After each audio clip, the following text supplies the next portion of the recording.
I clicked the button, but I'm not sure if you're up yet. I'll tell you if you're up.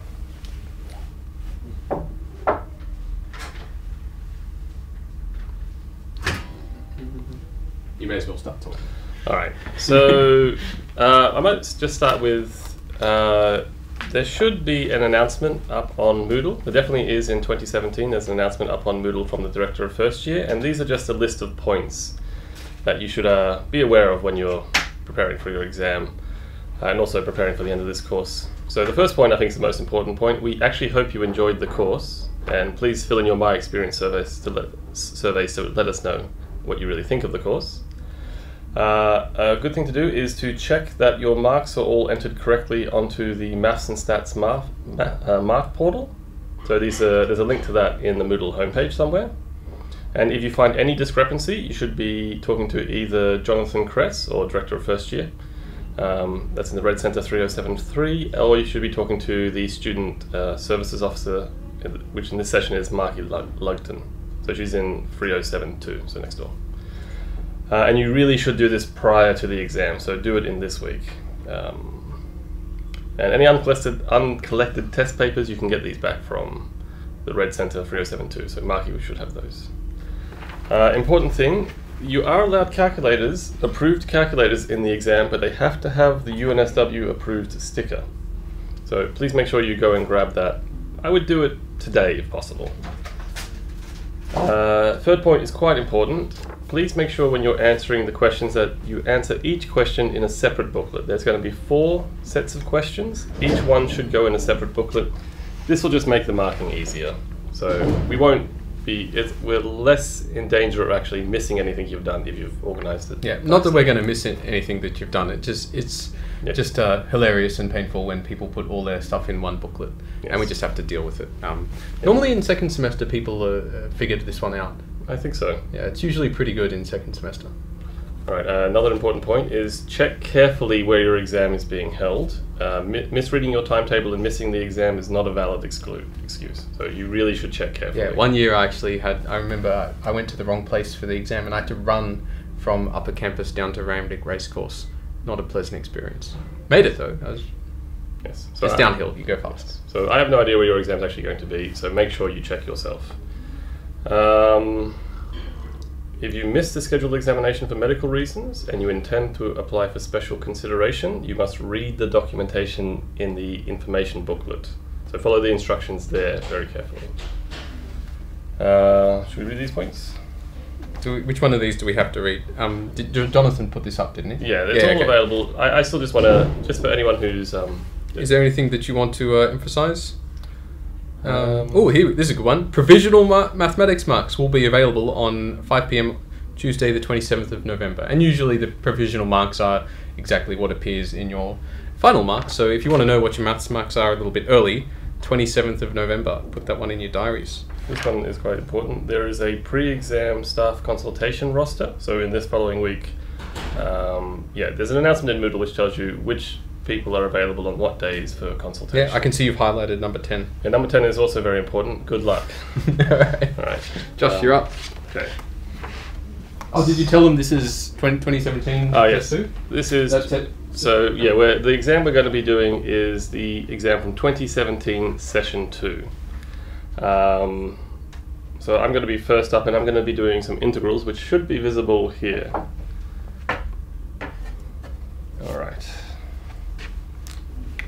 Now, okay, so I should also maybe remind you that you do have areas for rough work, and looking at this first one, I do want to do a little bit of rough work first, just to make my life a little bit easier. So, somewhere in the back of the book, I have a rough work location, and I'm trying to make this look a bit nicer. So I have the following quadratic. And I just want to observe that, well, this is the same as x plus 2 squared. Well, that's almost true because that gives me the x squared and the 4x, sorry. But it also gives me a plus 4 and I have a plus 5.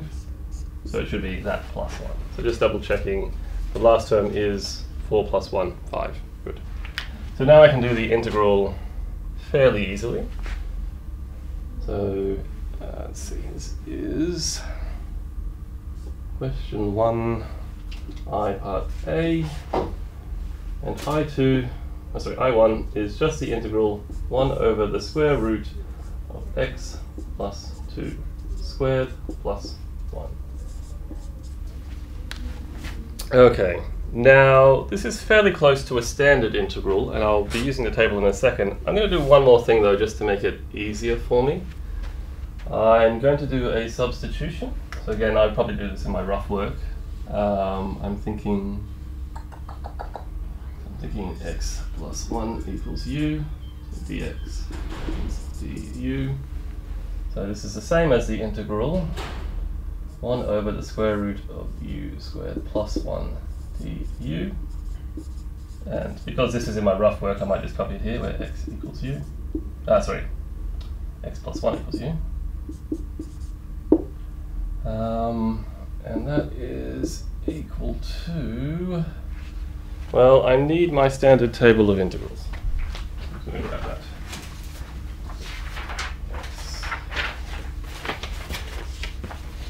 So what's nice is we do provide you with a standard table of integrals, and this is actually just a standard integral. It's down here at the bottom. So this is the same as the inverse of the hyperbolic sine, the sine inverse, of u plus a constant. Now that's not the variable I want to end in, because it was the question was in terms of x.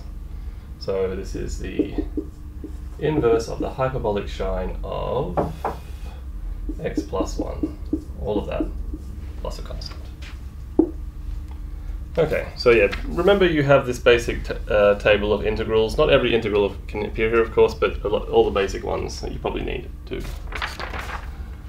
Okay, so second integral. Well, the second integral, actually I might point out, some of you may be able to go straight from here down to here. That's good, but I can't necessarily do that, so these extra steps in the middle help me. Let's see, second one, I2. So we have part B. Oh, Josh, everyone's saying x is... yes. Yeah. Yes. X plus 2 is u. That's right. Thanks. Yes, x plus 2. So it's not paying enough attention there. X plus 2 is equal to u. Cool. Let's see, next one, we're trying to integrate a cosine cubed times a sine squared. Now the helpful thing here is cos has an odd power, so I'm going to firstly just rewrite this slightly as the cosine of x, and then turn cos squared into 1 minus sine squared x times sine squared x.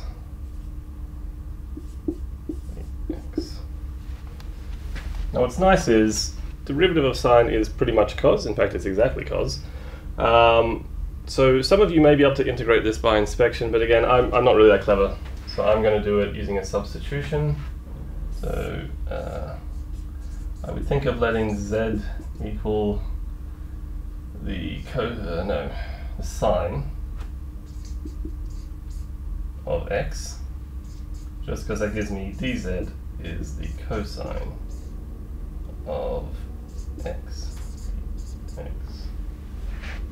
So that means this integral, because I already have cosine of x dx, is the same as integrating 1 minus z squared dz. And again, this is hidden away in rough work, so I'll just copy it down here, where z is the sine of x. That's good, because I can integrate polynomials quite easily.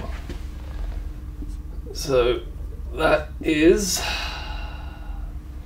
alright, well, it's the integral of z squared minus z to the 4th extent, which is 1/3 z cubed minus z to the power of 5 on 5 plus a constant.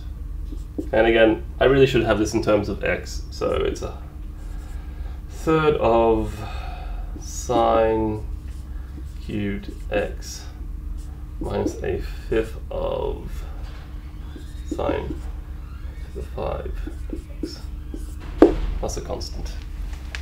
So these are two fairly standard integrals to do. I probably need to rub some of this out, so Daniel, do you have any comments? The only thing I want to say is that I like this.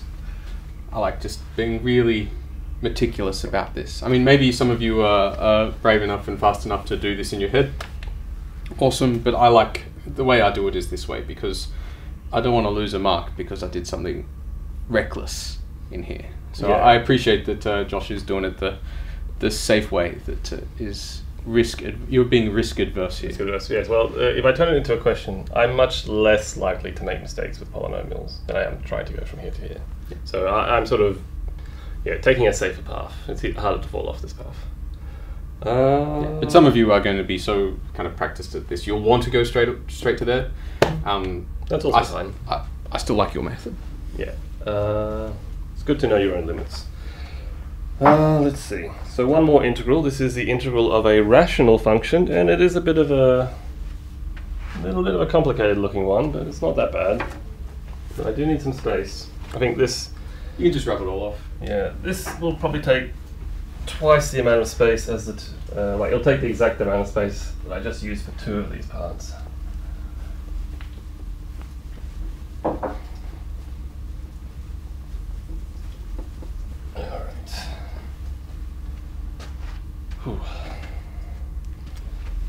Now, the following, I don't think the following would count as rough work. This is actually very important work. I want to do a partial fraction decomposition here. So we're doing part C. So what we want is we want to decompose this fraction. We want to... Now, they've been very kind to you because this is already factored in the denominator. It's already got nice linear factors. And, well, this has to be equal to something. And our experience tells us that when we have a power of a quadratic like this, actually, maybe first thing I should say, this is a cubic, so you can fit a quadratic on top and still be a proper fraction in some sense. So this is fine, this will work when I try and decompose it. Now when you get this square, you'll get a term which is a constant divided by that term squared. Josh, x minus 7 on the denominator. No, x minus 7. Oh, x minus 2. Yes, thank you. Yes, actually it is very important to get these numbers down correctly because if I have the wrong numbers, it will really give me a different fraction. It's still possible to answer the question, but the numbers are usually designed to be nicer. Right, so that's right. B over x plus 1.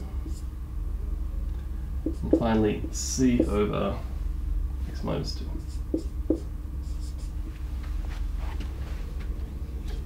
Now, just a quick mental check. You could do this up to a quadratic, which has 3 parameters in a quadratic. And there are 3 parameters here, so at least I have the right number of parameters. I'm confident I haven't made a mistake getting here.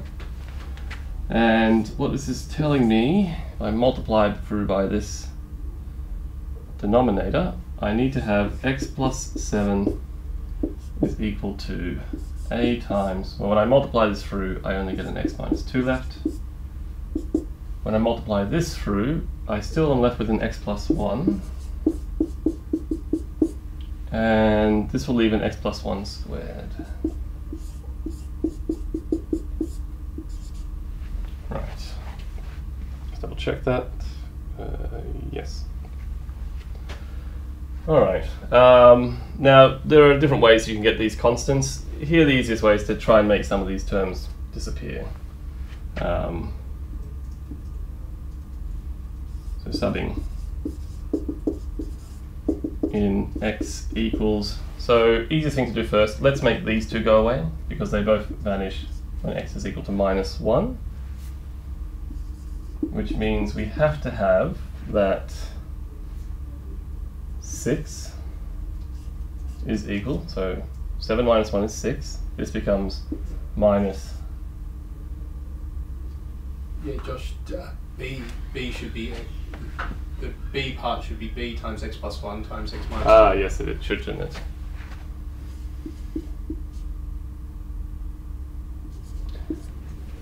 Good, so there should be a second term here. Thank you for that. Very easy to fall off the path here. Luckily it didn't affect this term, because that's still vanishing. So I still get 6 is equal to minus 3a. So that gives me one of the constants. A is equal to minus 2. Okay. So let's see what we get.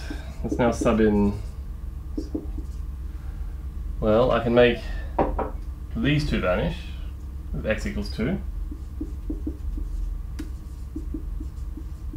So the first one becomes 0, the second one becomes 0. This becomes 9, so 9 is equal to c times 3 squared, that's 9c, which is nice because it tells me c is equal to 1. Whew. And there's still one more number to work out, and you can really get this one in whichever way you want possible. I think let's just go for one more value different from these two. Finally,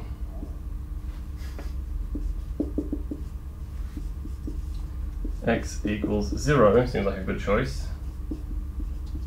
Gives. So what do we get? We get 7 is equal to, well, I'm going to ignore this for now, just plug it into the top to give me minus 2a. 1 times minus 2 is minus 2, minus 2b. And c becomes c times 1 squared, so plus c. Which is equal to, because I know these numbers, 4 minus 2b plus 1. So that gives me minus 2b is equal to, subtract that off to get a 3, subtract that off to get a 2. So finally, b is equal to minus 1. Alright. So finally I can actually answer this question and get the proper integral. Alright. I might just get rid of this thing at the top. Ooh, leave just replace the A, B, and C. Yes, with yes. numbers. Yeah. Okay. I was thinking of that too. So, oh well, okay. Sorry, I wanted to write I3. Because in the exam I do need to write this down again. I'm going to use the shorthand. So I3 is just equal to the integral. And now I know these numbers. So it was minus 2. No, b was equal to minus 1. And c was equal to 1.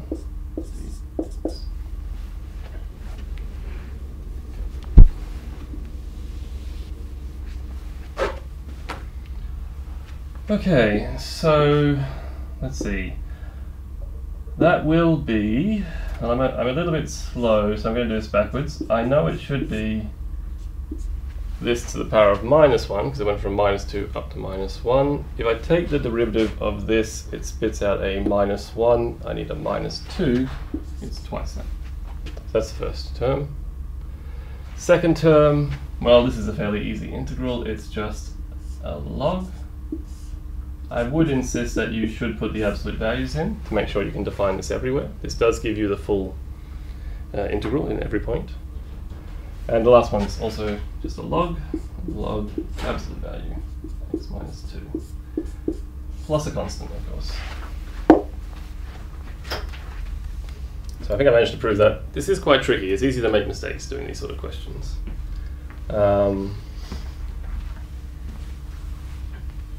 Cool. I just wanted to say that I appreciate the absolute values here. That's really just playing it safe. Sometimes people get really antsy about whether they're brackets or absolute values, and I have seen markers actually take marks off because they didn't put the absolute values on. So when you're doing this, please put the absolute values on, because it is more correct. Yes, actually in practice, I mean when I actually was trying to solve some practical problems, this did become an issue because you do need it to be positive, and I kept getting weird answers, and I finally tracked it down to the fact it was missing absolute values. Yeah, practically it is actually very important too. You do need this in practice. Right. Good. Next question, that's me.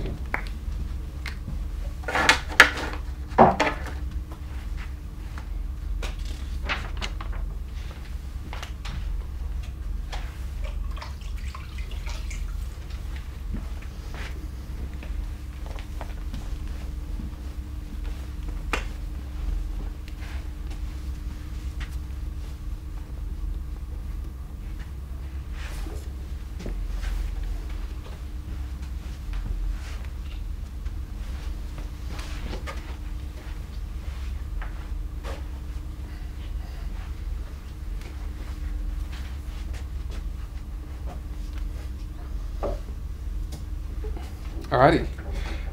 My question. Oh, and apparently someone has a party with 43 people in it. I don't believe that. I need photographic evidence before I believe that. Anyway, I've got a differential equation to solve. So let me just say solve. Maybe not with this pen.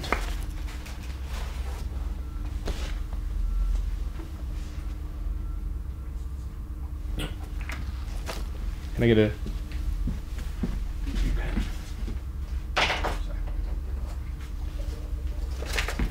all right, better pen.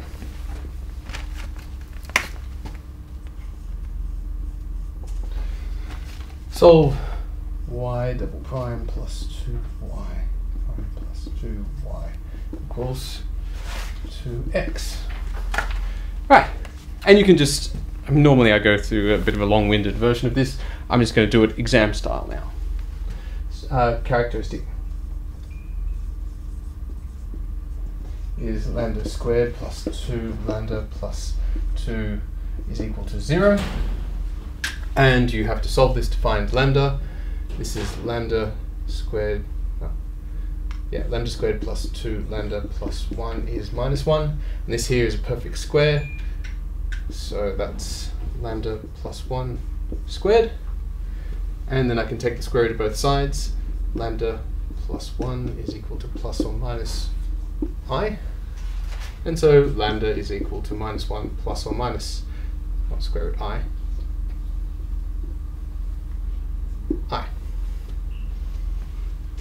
Hence,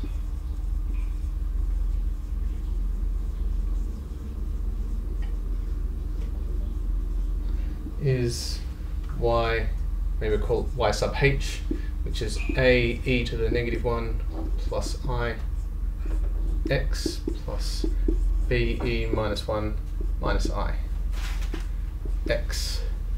And when you've got imaginary eigenvalues here, it's customary to write it in terms of sine and cos. So first of all, I'll take out the e to the negative x factor, which is common to both those things, and write it as a e I x plus b e negative I x, which you might recognize as being a times cos x plus I sine x, and similarly over here. And you can actually write that as e to the negative x, and it's I think this is the preferred way, c cos x plus d sine x, where c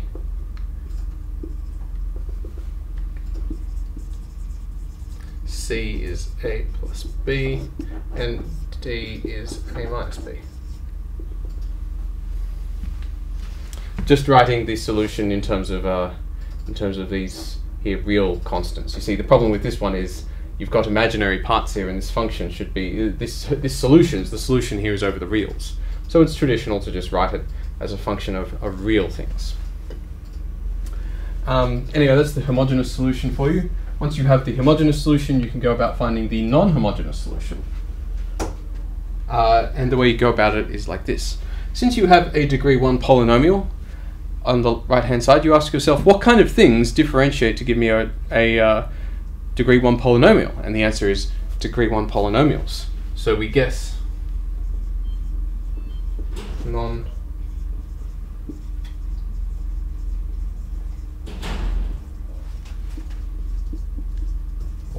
P is AX plus B.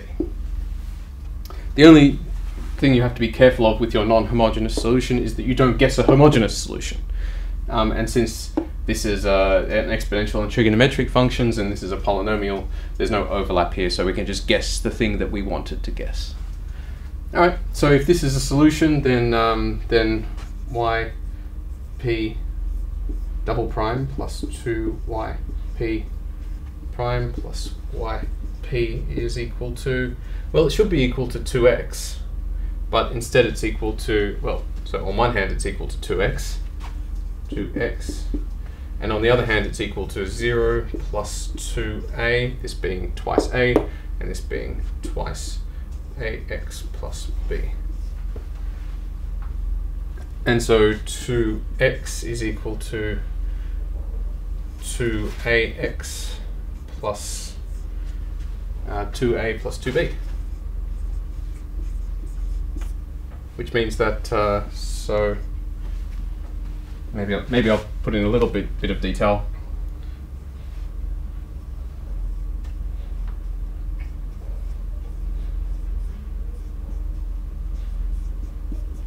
By comparing the coefficients of x, I see that 2 is equal to 2a, so a is equal to 1, and comparing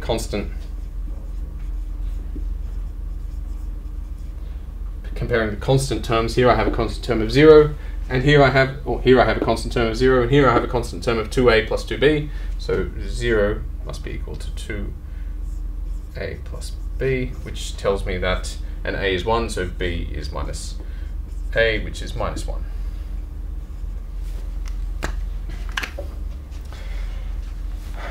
And then I can just write my general solution down.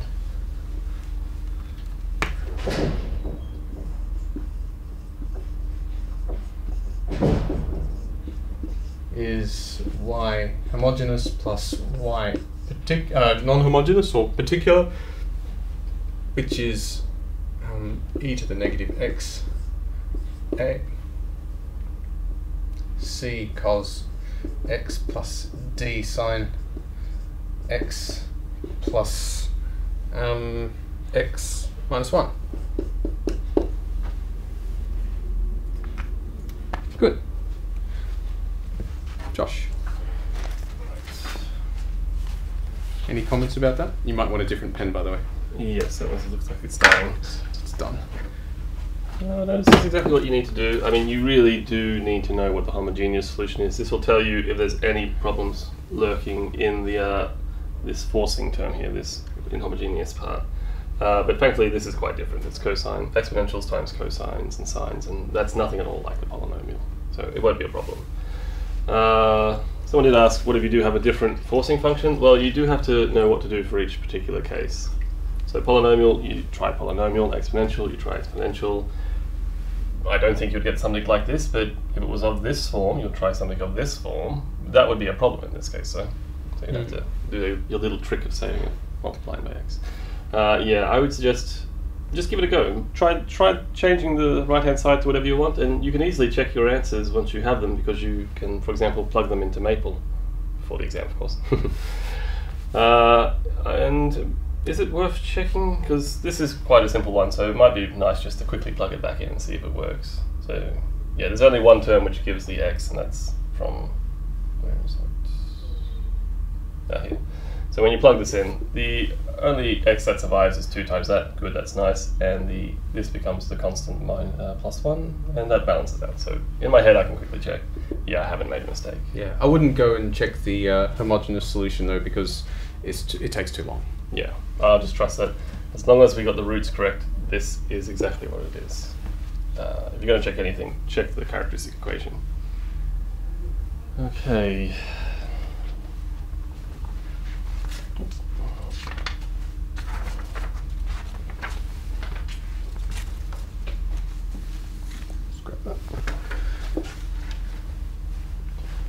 Ooh, looks like a long one coming up.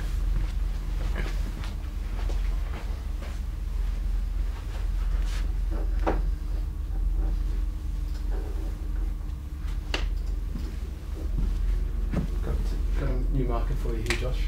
Thanks. There we go, fresh. Oh, you got one too. Okay. You have to. Thanks. Alright, so this question, well, it's a bit long, but it's actually it's not that hard to do this sort of question. Now there is a choice to make here about how to do this first part. So for part A, well, let me just write down what we're trying to solve. So we're trying to solve the following. We're looking for V3, which is -2, -1, 1, is some linear combination, so some alpha times V1, 1, 1, 0, plus some beta times 1, 2, 1. Now, usually I like to go the safe route, but looking at this, I mean, they tell me it's possible, and I believe them. This last component here is very, very helpful. So,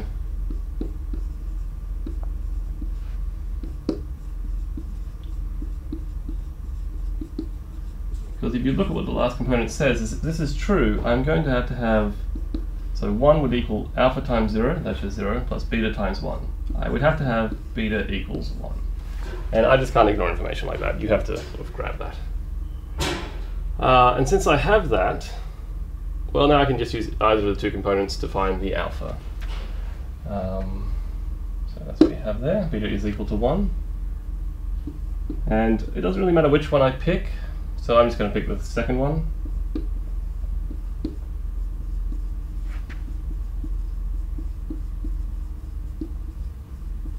And the second component says that we should have -1 is equal to alpha plus 2 beta, which is alpha plus 2.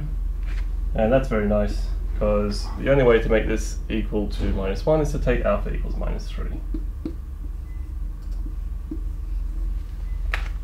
And, well, it's not too hard to check. I've checked these two, I've sort of made these two components work. I still want to double check that the first one works. So this is just some rough work on the side here. I need to have -2 equal to alpha plus beta, which is -3 plus 1, and that works. Good. So yeah, it is right. But that gives me alpha and that gives me beta, so hence that's my answer to the first part. V3 is equal to -3 lots of V1 plus 1 lot of V2. Alright. Now maybe some of you can just write that down immediately without writing any of this down. Well, that's fine. They just say do it. Here it is. So part B, does there exist a linear map such that these values here are what the linear map assigns? Well, if that's true, there would be a very particular consequence of that. Do you have any comments before I rub this out? Looks good. Maybe the one thing I would want to say is that if you didn't see it immediately, maybe if they didn't have a 0 there, then you could solve this with row reduction. Yes. But this is particularly nice. Yeah. I think they were trying to be helpful to you. They were trying to say, look, we're giving you one for free. So yeah, I just couldn't ignore that thing. Yeah. I can do it using row reduction. It's a very safe method. But I mean, this is the intention of the question, because they put a 0 there. They do mean you to do it this way. Cool. Sorry. All right. So, all right, we need this piece of information. So I'll leave that up.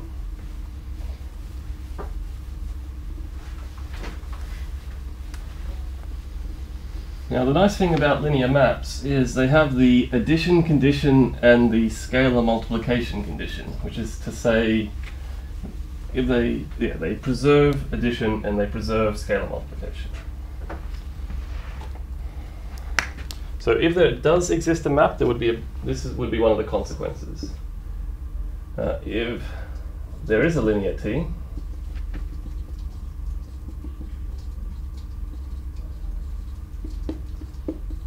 then we would need that T of V3, which just by definition, because I know V3 is minus V1 plus V2, if it's linear, you would also have to have the following. You would have to preserve this combination. So just applying t to the vectors first, if it's linear, should be the same as applying t to the whole lot. Now this I can actually calculate, because this is just minus 3 lots of 163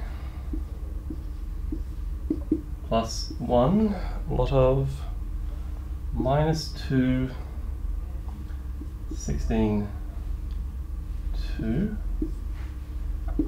So that is, so slowly, it's minus 3 minus 2 minus 18 plus 16 minus 9 plus 2, which is, I mean, this is just a straightforward calculation, minus 5. Minus 5 minus 2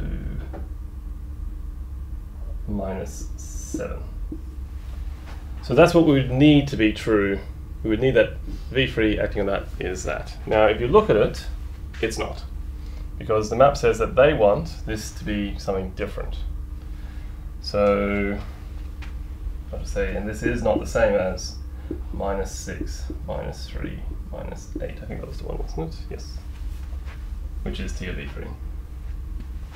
So we don't have that equal to what we want. We need this to be true, it's not true. So hence, T cannot be linear. There's no possible way this could be linear. A linear map.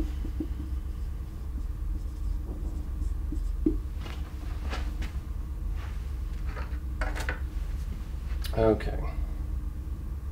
And maybe I'll say that this is actually equal to T of V3. Okay, one more thing. What is the relationship between the span of V1 and V2 and the span of all three of them? Any comments before we rub this out? Looks good. Right.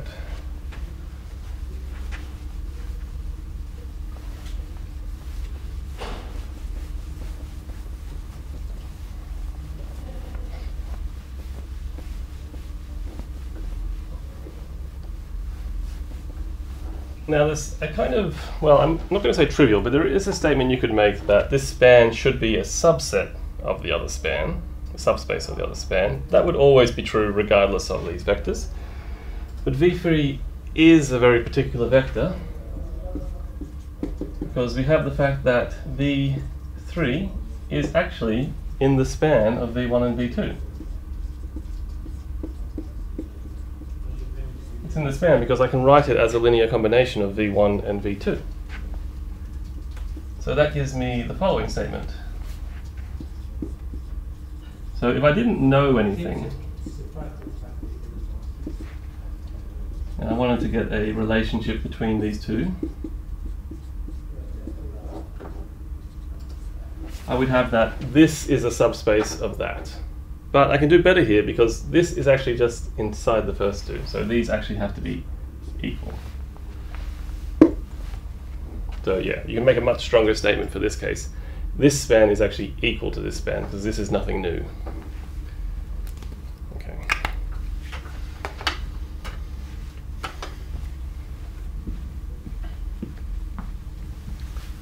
Right.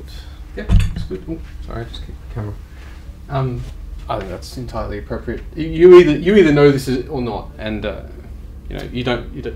I wouldn't want to be reading an essay in response to this question, and I think to the marker it would be clear: does the person know what's happening here, or do they not? Yes.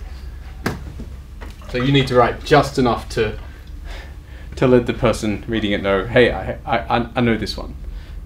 If you write too much, it gives it away. Right.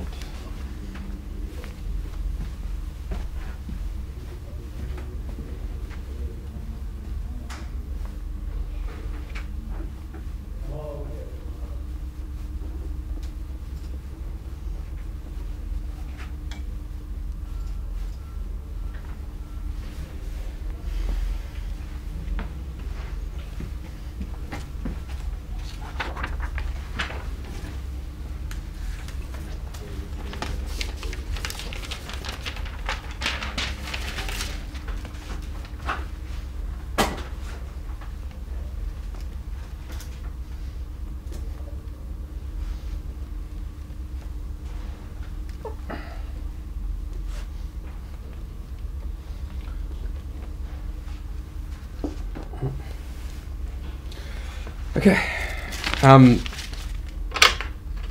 This question, I didn't mark this question, but I can imagine that it would have tripped up a lot of people. It's kind of a little bit nasty.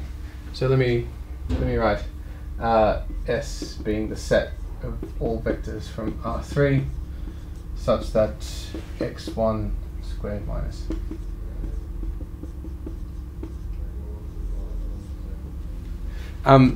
now whenever you encounter something weird like a set like this, it might be helpful for you to try and imagine what kind of elements would be in this thing and get a feeling for it that way. At least that way you have, you're not just kind of moving symbols in the dark.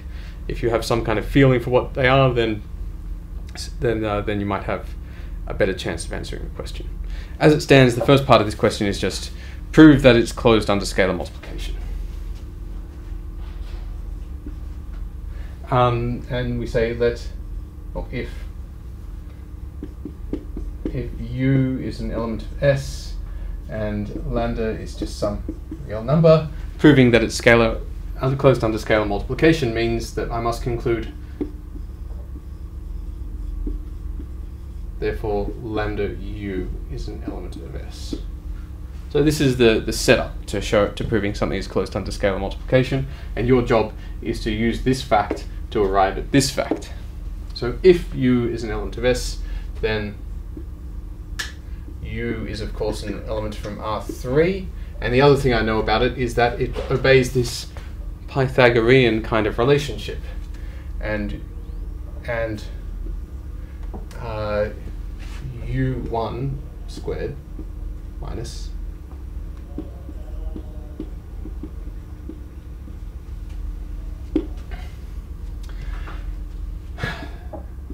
then lambda U. This is the thing I need to prove is in S. Well, lambda U, of course, it's an element from R3, and does it satisfy this relation? Well, lambda U1 squared plus lambda U2 squared is equal to, well, I can take a lambda squared out of this, lambda squared U1 squared plus U2 squared, which is equal to, well, this is equal to U3 equals lambda squared U3 squared, which is lambda U3 squared. So for this, it is the case that the first component squared minus the second component squared is the third component squared, and critically I had to use the fact that I had to use this fact, and therefore lambda S is in U. Let's pause. This is simple manipulation. Let's just pause to see what kind of stuff is happening here.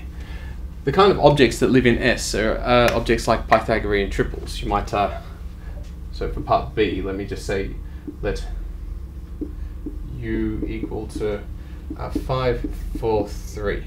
This is the kind of beasts that live in S. And what this is saying is that when you have a right triangle, one that obeys this, where this is the hypotenuse and these are the lengths of the other sides, then you can scale it up and you still get a right triangle. So this makes some kind of geometric sense. But what you can't do is take two right triangles and add their components together and expect to get a right triangle. It doesn't work.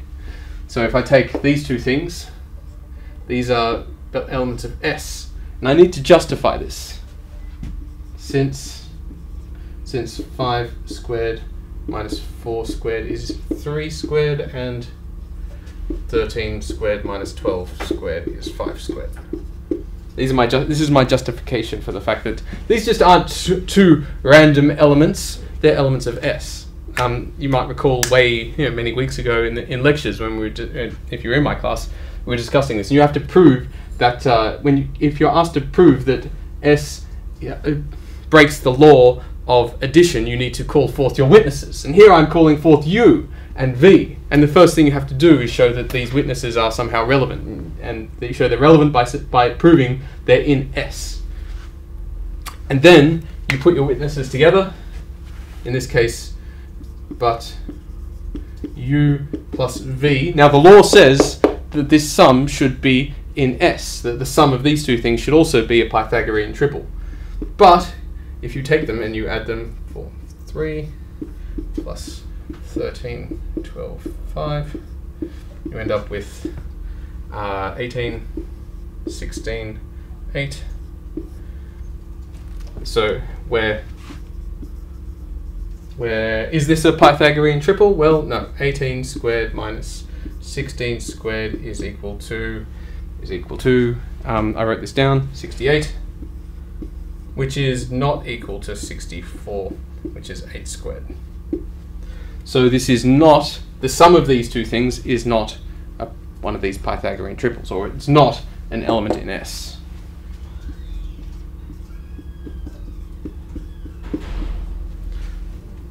So this set breaks the law of addition. You take two elements from the set, you add them together, the sum is not in the set.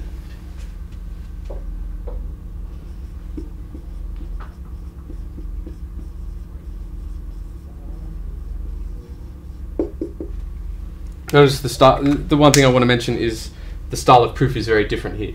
When you're proving something obeys the law, you need to do it for every possible every possible vector. But when you're proving it breaks the law, you need to only show, in fact you must show, for some explicit u and some explicit vectors, or scalars, but explicit values of things where the law is broken. Josh? Right. There was just a question about that. Can I do this? The question was whether we could do this more abstractly, picking just abstract elements which satisfy that. I would say no. I mean, I wouldn't find the ultimate argument convincing that there wasn't just some a good example where you just see directly, yes, that's in there, the sum is not. That clearly works. It's very convincing. There's no arguing with that. Yeah. Where you're trying to abstract it, I just think I'm not really going to be convinced that there isn't something wrong with it. I feel like it's such a simple thing to be. Sometimes you'll find that if you were to start off doing it abstractly, you'll have to make some kind of assumptions about these vectors anyway. I mean, if I choose u and then the same values over here for v, then essentially this is just saying that 2u is in the space. Okay. So to arrive at the contradiction, you will need to make some assumptions about u and v. In this case, you'd have to say they're not equal. You're better off just being really clear, this is my u, this is my v, and doing it that way. Also, somebody pointed out this should have been a minus. Minus, thank you. Thank you. Yeah. Didn't want to break your flow, so. No, that's cool. Thank you. Yeah, I do like these examples because especially this is the relationship for a Pythagorean triple, just written slightly differently. Sometimes you can accidentally pick vectors which do sum up. For example, I was trying to think before maybe like 1, 1, 0. That's clearly in the set because 1 minus 1 is 0. But if I picked 1, 1, 0, 2, 2, 0, unfortunately that's not going to break this because that gives me 3, 3, 0. That still works. So it's good to, if you're thinking of these as triangles, you know that adding these triangles shouldn't really work. Cool. Let's move on because we need to be finished by 2:30. Yes.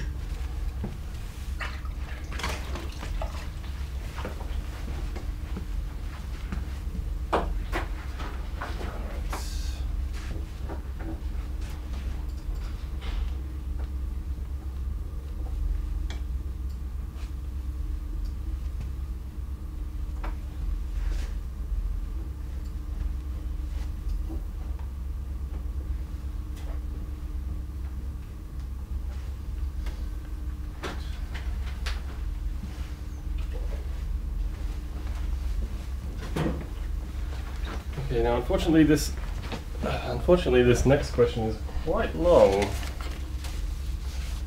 I think in terms of printed space, I think this is maybe the second longest question in the exam. But it's not that hard. You shouldn't worry so much about all this text. So there is a model being described here. We have a model for a tumor growth. And well, we're told several things about the model. You're told that for example, if you impose a certain initial condition, you can actually get a solution of this form. And right, the first part is just to find all constant solutions. So find the solutions that don't vary in time. Now, that's not too hard. So, because we just want the solutions where dv dt is 0. So we want dv dt, which is alpha 1 minus v over k times v equal to 0. In fact, I want it identically equal to 0.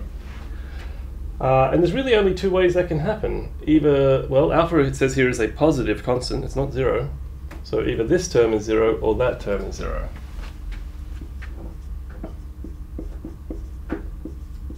So either v is equal to 0 or 1 minus v over k is equal to 0. And that second one just tells me that v is equal to k. K was just a constant. So there are two constant solutions. Either you can start at 0, stay at 0, or you can start at k and stay at k. And I think that's all they really want for this question. You spot that these are the two solutions. Now it says here, find the behavior of the general solution as t goes to infinity. And I'm assuming this is for v not equal to 0. That's not actually in the question, but I'm pretty sure that's what they mean.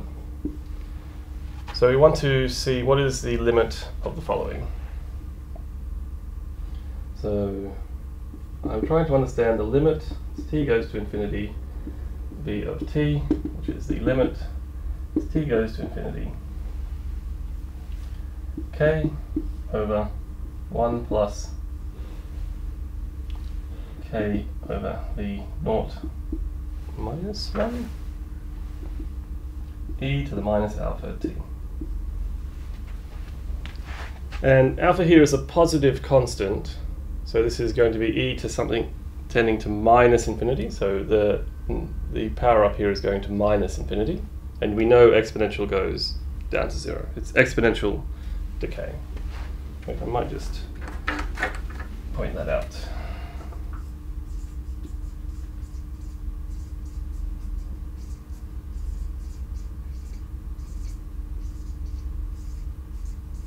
And I would actually like, if I saw that in the exam, I'd be quite happy to see that, because clearly whoever wrote that understood. So this is just going to go to, well, this term goes to 0, because a constant times something going to 0. We end up with k over 1 plus 0. In other words, k. So actually this constant solution we found before, that's where it's tending to in the long run. It says here, to give an interpretation of the constants alpha and k. I'm curious to see what they were looking for last year, but here's what I would think would be a good thing. So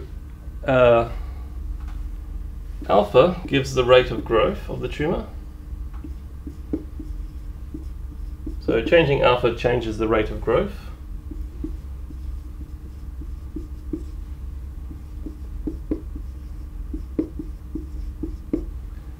And k, well, looking at this, we know that in the long run, all tumours grow to size k, so tumour is the, what you might call the maximum size, or the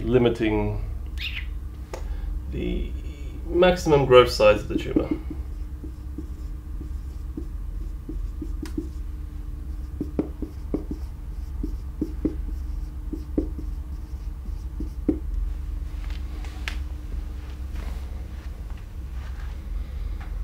Right, so that's what I would think are two reasonable interpretations of these parameters. This one controls the growth, that one controls the maximum growth size.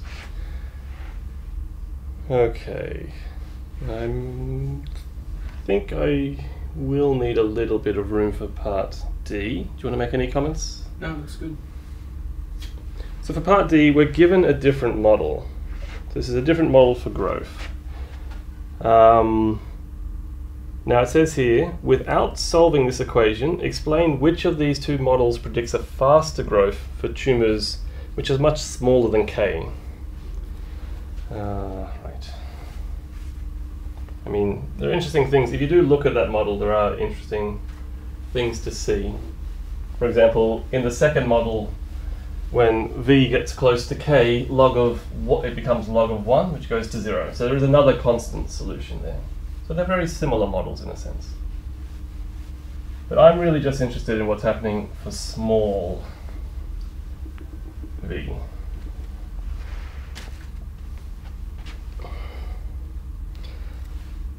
So I thought about this for a while, and I think what I want to do is consider the following. So I want to consider the limit. So I'm looking at small tumours, small, well, positive sized tumours. So I want to let that parameter go to 0 and consider the ratio of the rates of change. So in this case, I'm looking at what the rate of change is for the first model, which is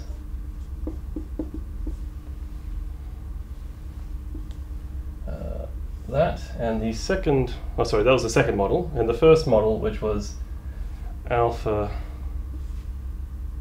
1 minus v over k times v. Nice thing about considering this ratio is that that does go away,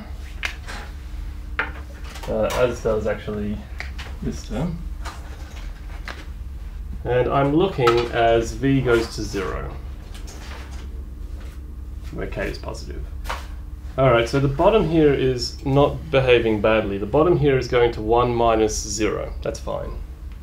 The top here is going to the log of 0. The log of 0 is blowing up. Log of 0 blows up to minus infinity. Well, blows down. Well, it blows somewhere. So we're getting something which is like minus infinity over 1. So I'm going to say that this ratio tends to infinity. And I usually don't like writing equals infinity, but I'm going to break my rule and just say equals infinity, because that's where the ratio, it just grows and grows. Now what that really tells me is that this rate of change here is much, much bigger than the one on the bottom, because this is getting very large. The ratio of these rates of change is growing to infinity. So hence,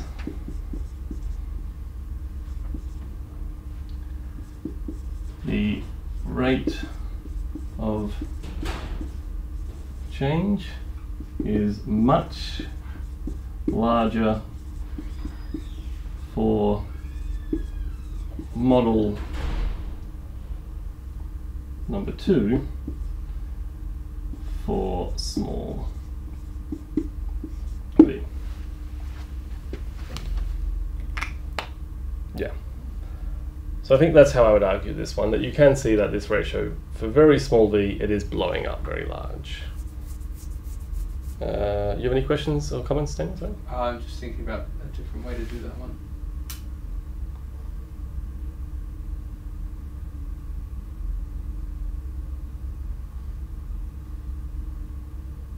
You know what? That's fine. I'm not going to confuse the issue. I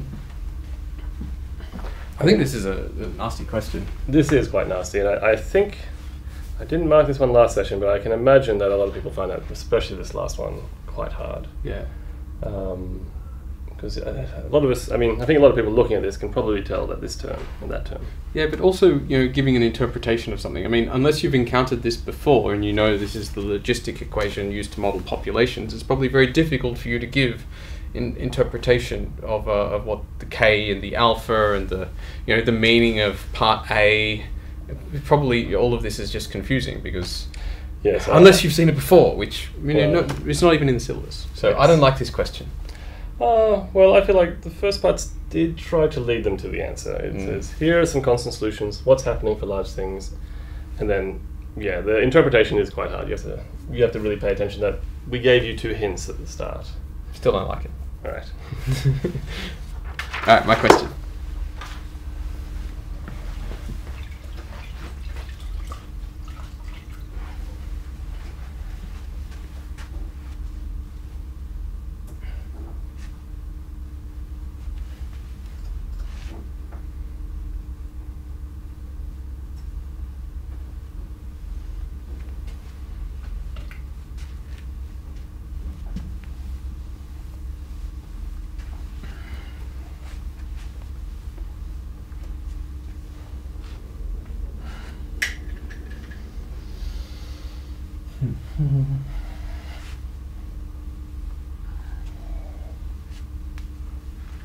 Okay.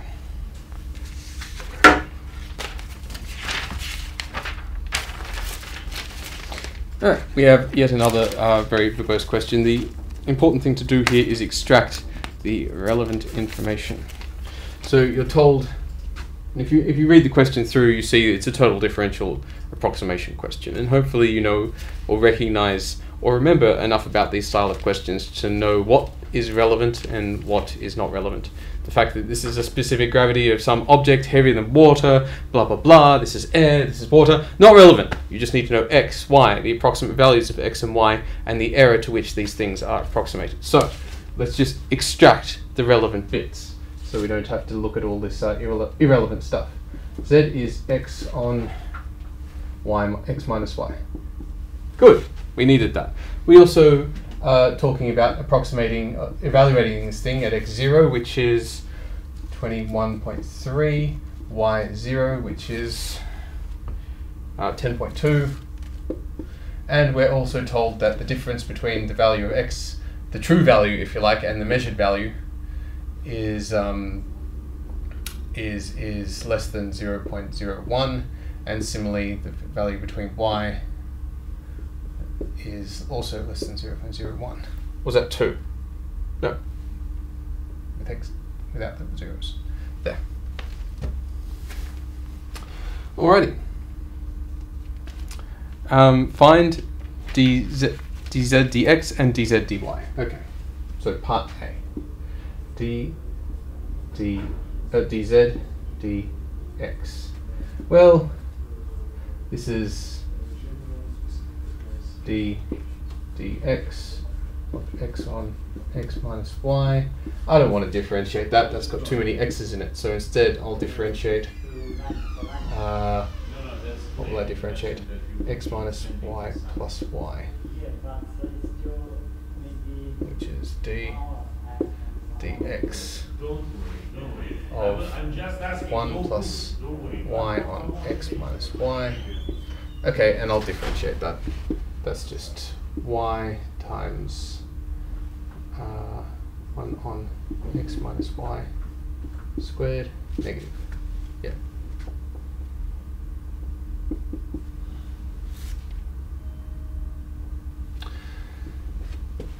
And I also need dz dy, and that's dy,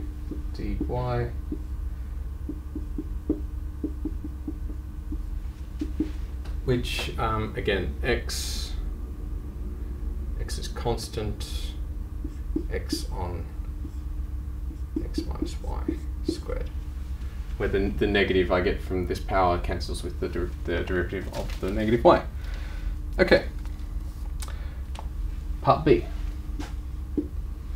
Use the total differential approximation to estimate the maximum error in the value of z. So the difference between,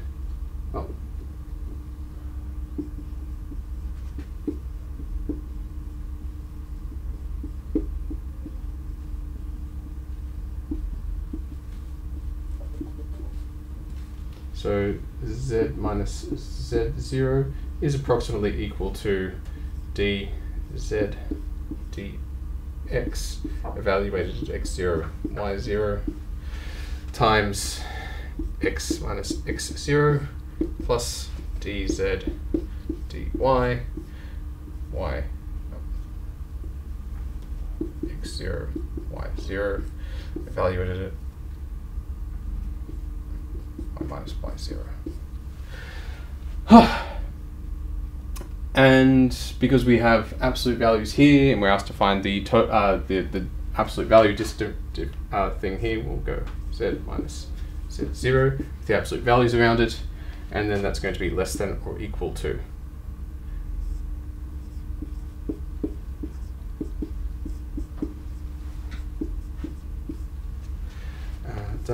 times. I have to use the triangle inequality to get from here to something involving the absolute values.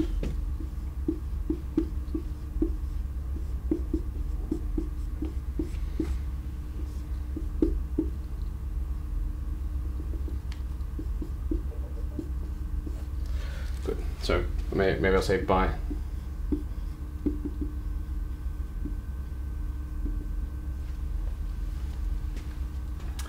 And thank you to the Maple session. I have a approximation for this and an approximation for this, so I don't have to actually insert them.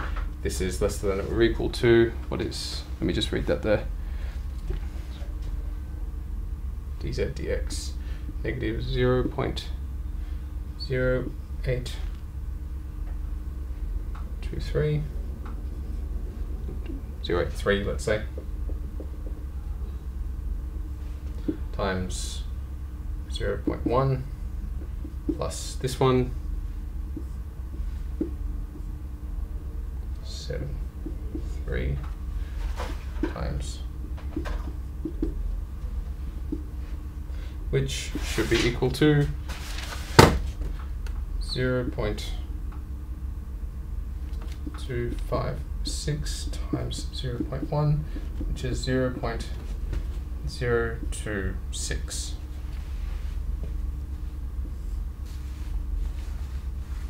Josh. Right.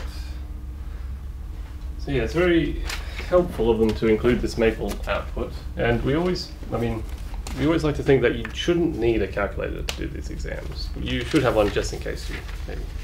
But this question was specifically designed that you don't need the calculator, so I think a good design exam will be like that.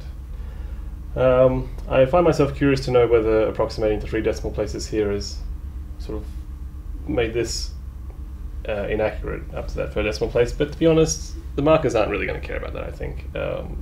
You know what you're doing, you're using the output correctly. I feel like that would be right. So there could be a plus or minus 1 in this digit here, but I don't think anyone in their right mind wouldn't mind. Yeah, but that's fine. Nothing else to say about that, really. This is a very cute trick here to make that top not depend on x at all. I think I wouldn't have spotted that. I would have just gone and differentiated this and ended up getting this the long way. This is me just being ultra lazy. Yes.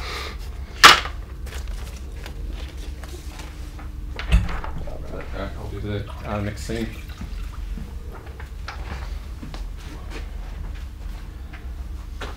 Ooh.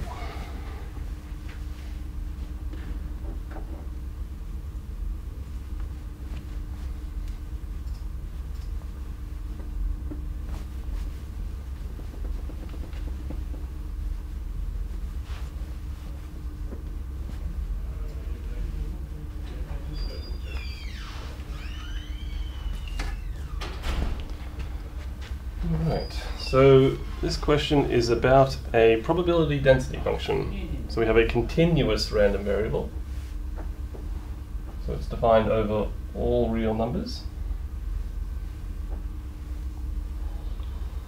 And it's not quite completely defined because there's a parameter in there we need to work out.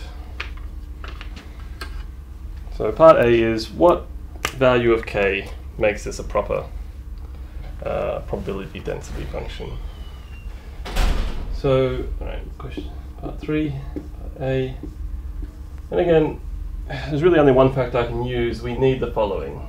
We need that the integral over all real numbers of the probability density function should be 1. It should be total probability 1. This is the law of total probability.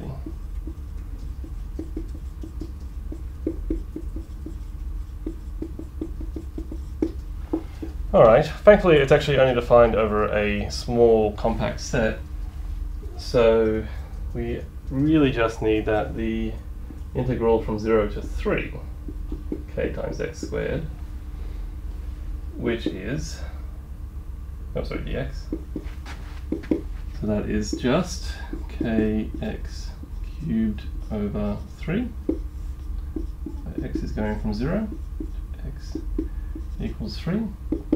Thankfully the bottom limit doesn't actually contribute, and I just end up with k 3 cubed over 3, and that has to equal 1. So that implies that k has to equal 1 over 3 cubed, so it has to equal 1 over 9. Alright, so that is, with this choice of parameter, now we have an honest probability density function. 2 things to evaluate. What is the expectation of this probability density function, and what is the variance? So the Expectation is not too hard to work out. So expectation of this variable is just the integral, again, minus infinity to infinity, of x f of x dx. And I find it a little bit easier to leave the k as a k for now, so I'm just going to leave it as k. We get the integral from 0 to 3, k, well, x times k times x squared dx, which is k times x to the 4th power over 4, because there is an x cubed. X equals 0, x equals 3, which is k times 3 to the power of 4 over 4. And because this is 1 over 9, or 1 over 3 squared, this gives me 3 squared over 4, which is 9 over 4. And this next step's not necessary, but just to check whether I think this is sensible, as a decimal, this is actually a finite decimal representation, I get 2.25. That's between 0 and 3. It makes sense at least. You don't need to write that down, I'm just doing it for my own sanity. Okay. So next thing we need is the variance. Now, the variance is nicely written as an expectation, but there's a nicer formula to use. Is there space over here? Yeah. Yeah, all right, I'll do it down here. So the variance of x, there's another definition for it, but I'm going to go straight to the way we usually calculate it. It's the expectation of x squared minus the expectation of x all squared. So the number I just worked out, and I have to work out this number here. I might just actually do it down here. So before I can work out the variance, I need the expectation of x squared, which is the, again, just the integral of that thing squared, f of x squared, f of x, dx, which is equal to the integral from 0 to 3. Let's see, so it'll be k times x to the power of 4 now, which is k times x to the 5 over 5, x equals 0 to x equals 3, which is k times 3 to the power of 5, oops, 3 to the power of 5 over 5. Let's see, k was 1 over 3 squared, so that gives me 3 to the 3, it's 27 over 5. Alright, so I can work this out now. Because this first thing I just worked out, the so-called second moment, is 27 over 5 minus this number squared, which is 27 over 5 minus 81 over 16. And you can simplify that. I mean, this is actually one case where my calculator would come in handy, so I might grab it.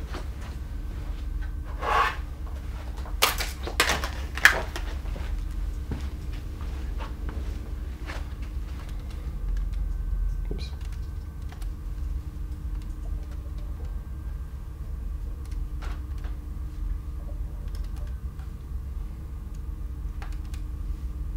So let's just say 27 over 5 minus 81 over 16, yep. So according to the calculator, it is exactly 27 over 80. Something I could probably work out by hand if I wasn't so lazy, but that's what it is. And I don't care about the standard deviation because it didn't ask. It would be interesting to know what it is, but it didn't ask me for that, so that's fine. Alright, so that's the answer to that. Any comments, Daniel? No, looks good. I'm just responding to something. Maybe I'll hang on, wait here. I'll respond on camera. rather than type it out. So there was a question, why do you not x square this value in here? The expected value is the weighting of this random variable weighted by the probability density function. Now this random variable takes on these values, but this is the weight still the weight of x. So when maybe Josh, how would you explain this? I'm just like speaking this thing but louder. I mean, the general formula is if f is a bad name. Yeah. So if you're given any function, you want the expectation, that function of the random variable, then it's always just going to be the integral of that function over all possible things. And this thing here, this f of x dx. In fact, in my discussions, I always like to link these two together, because this is actually, these should really be together, actually, you look deeper into it. This is the so-called probability. Well, show you. Well, the technical term is a probability measure. So it's really these things, the probability goes into this term at the end, and this is just the function. So you shouldn't be thinking of the f of x with the x. This is sort of, they're two separate things. You've got the function, and then you've got the probability. So just, they are separate. Cool.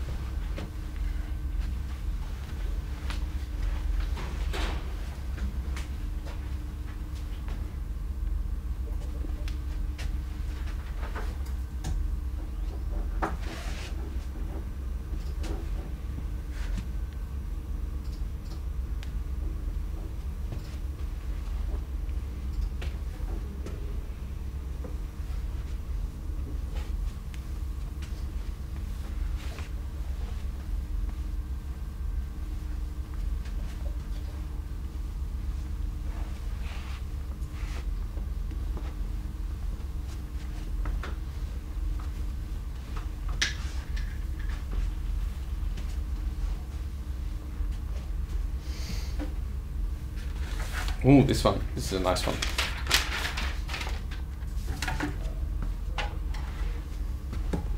So we have a linear map, and it reflects vectors in the line as shown.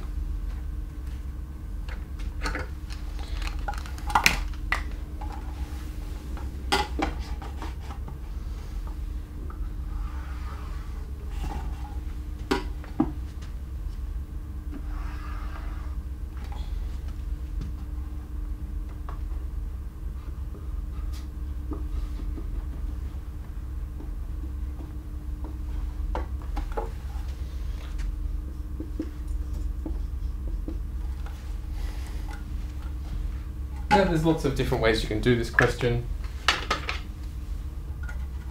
Let's start by thinking about what t does to E1. So here's E1.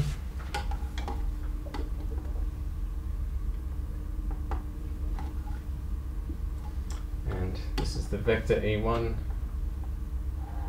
here. And t must send that, reflect this vector through here. Let me see if I can get this right.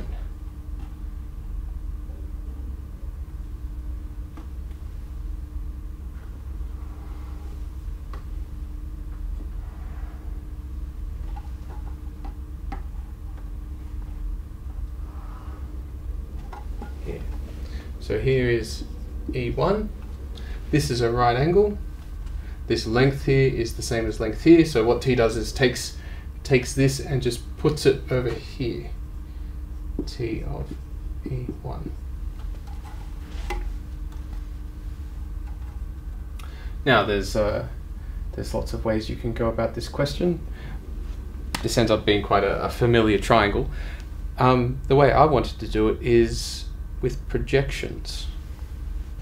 So here, this vector here, I could write this one as, say, maybe this one as u, which I'll write as 1√3, like that. So this vector here is that thing. And then how can I express the transformation which takes this to this? Perhaps it's clearer if I do a parallelogram.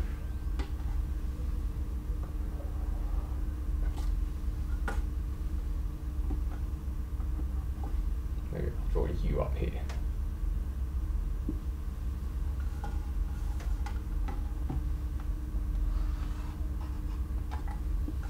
So, the first thing I can do is obtain this vector.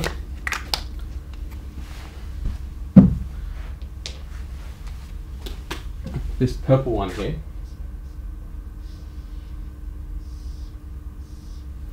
This purple vector is the projection of E1 onto U. So, proj onto U of E1. And to construct this vector over here, I just take that, I take it again, and then I subtract E1. So T of E1 should be equal to twice the projection onto U of E1 minus E1, which is twice, and the projection, I'll remind you, is 1/3.10 over 1 squared plus √3 squared in the direction of U minus E1, which is 2 times 1 over 4 times U minus 10, which is 1/2 1/3 minus 10, which is 1/2 minus 1 is minus 1/2, and that's √3 on 2. Similarly, T of E2 is just twice the projection onto U of E2 minus E2, which is twice 1/3.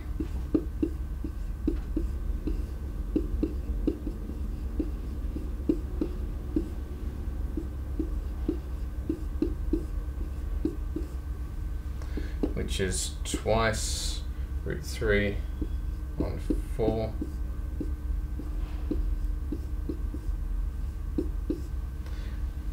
which is, let's see, that's just going to be √3 on 2.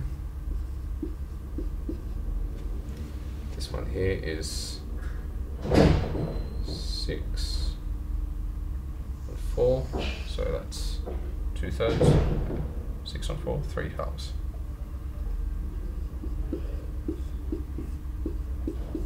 Which is √3 on 2, 1/2. Which, yes. Which are the two things I was supposed to get? Second part.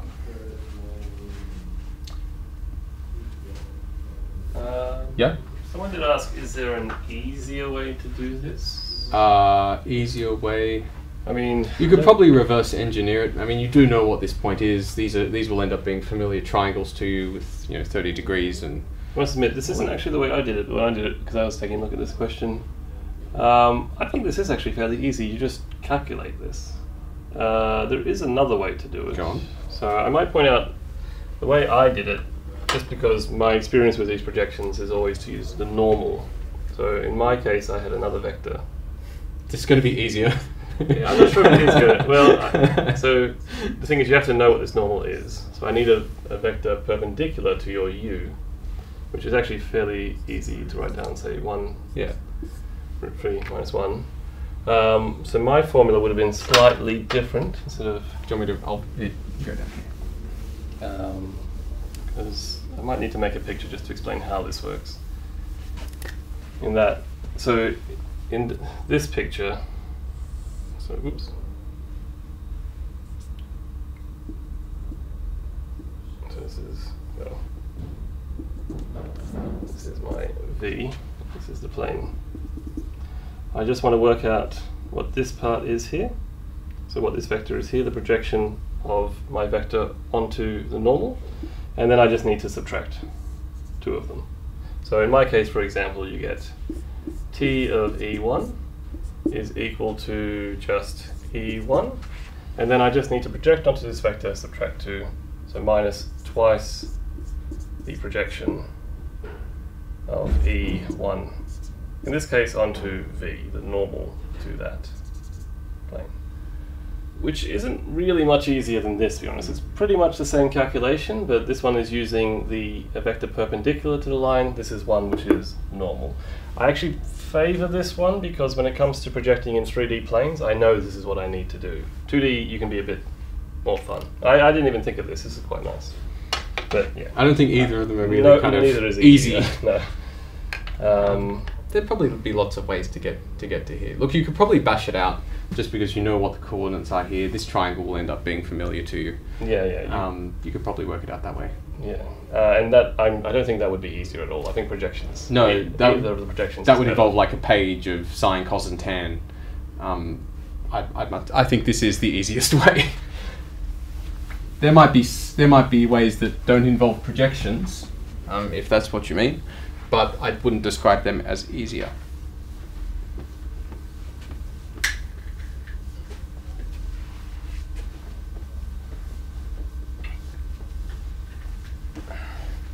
The good news is that was the hardest part of the question. Parts B and C are dead set straightforward. Find the matrix A such that this works. Well, you might say since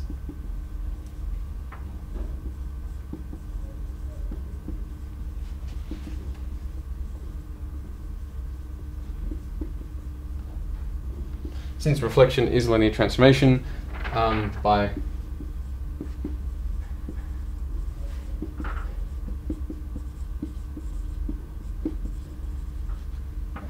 A is equal to just whatever t does to E1 whatever t does to E2. So to find the actual matrix representation of this linear transformation, all you need to do is know what t does to the standard basis, which was given to you in part A. Maybe I'll take the half out the front, minus 1, root 3, and then this part, root 3, 1. Behold, the matrix which represents this linear transformation. Part C is just apply that matrix, T of is equal to A applied to 4, 5, which is 1/2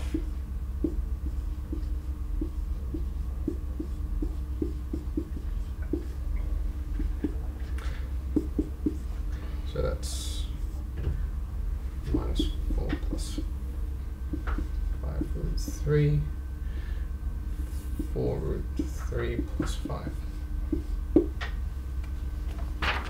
So the next two parts were very simple, but the first part was hard. Mind you, the first part, well, you may not have gotten the first part, or maybe it just wasn't worth your time, but you could still answer parts B and C. So please don't write off the whole question because you didn't get part A or you didn't have time to do part A. You can still, hopefully, have a crack at parts B and C. Yeah, someone did point out that, I think because the question was designed to be fairly nice. The angles were very nice. You could you could work out. You could have done the question with sine, cos, and tan. I wouldn't. Yeah, I still don't like. I mean, I wouldn't like it wrong, but I wouldn't like it because as soon as I change the plane to something you're not familiar with, you don't know what to do anymore. Yeah, you have to solve all these weird angles. Also, you have to do it twice. Once for the t of E1, another time for t of E2, and you just get angles everywhere. Mm. And why would you prefer that when you could have projections? Mm. So yes. Okay.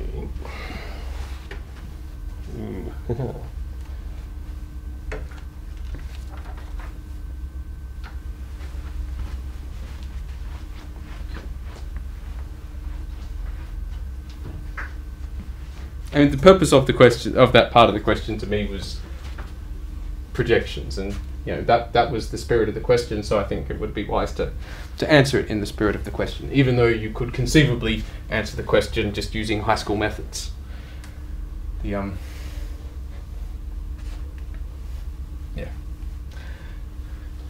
Josh. Alright, so we have the super long question up now. Ooh.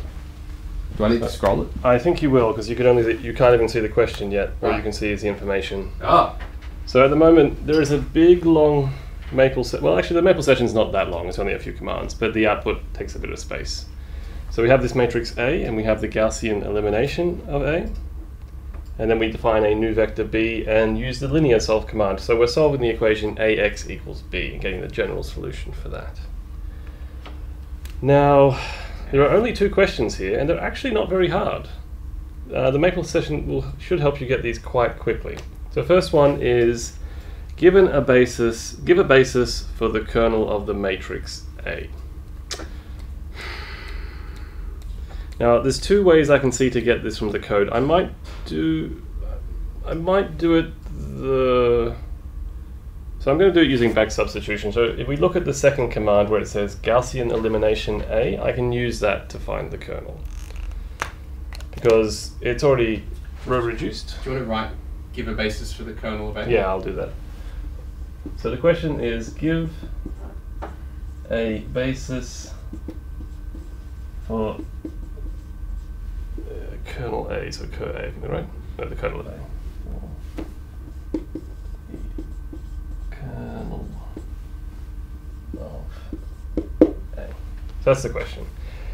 Now, one way that immediately jumps out to me is to use this Gaussian elimination. They've already done the hard row reduction for me. I just need to back substitute now. So let's set some parameters. All right, so looking, the last column is not a leading column, so I get a parameter there. So let's I'll say x5 equal 1 parameter. I like Greek letters. I'm going to go for lambda. Let's look at the second column. Second last column. That is not a free. That's a leading column, so you don't get a free parameter there. So we get x4. Well, actually, if you read it, it says minus 111 over 8 times x4 is equal to 0, which is nice because x4 has to be 0. The third column is a non-leading column, so again, another parameter. So let's in fact, I could, yeah, I'll put it up here. x3 was also free, so I'm going to make the Greek letter mu. So I now have this, x4 is 0, x2, let's see what we get for x2. This equation tells me that 8 times x2 minus 8 times x3. There is a minus x4, but that's equal to 0. Plus 16 x5 equals 0. So what does that give me? Well, let's divide this all by 8 first to get x2 minus x3 plus 2x5 equals 0. x2 is equal to x3 minus 2x5. And in terms of my parameters, that is mu minus 2 lambda. Got to be careful to write my lambdas so they don't look like 2s. One more thing to find, and this one's given pretty much immediately. The first row tells me. So finally, the first row tells me that x1. Well, I'm going to rearrange it here. Because x1 is x2 minus 2x3 minus 2x4. That's 0. Plus x5. Which is mu minus 2 lambda minus 2 mu plus lambda is equal to minus mu minus lambda.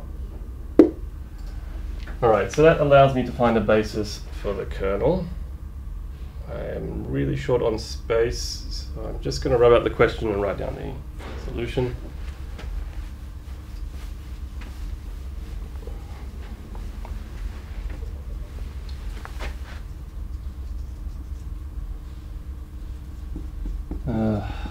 So x in the kernel implies x is of the form, I just need to write this down, so it's going to be the sum of two vectors. Alright, so let's go. X1 is -1 lots of mu and -1 lots of lambda. X2 is 1 lot of mu minus 2 lots of lambda. X3 was just equal to mu, so 1 lot of mu, no lots of lambda. X4 was identically 0. And X5 was just lambda, so that. So that gives me a basis for the kernel.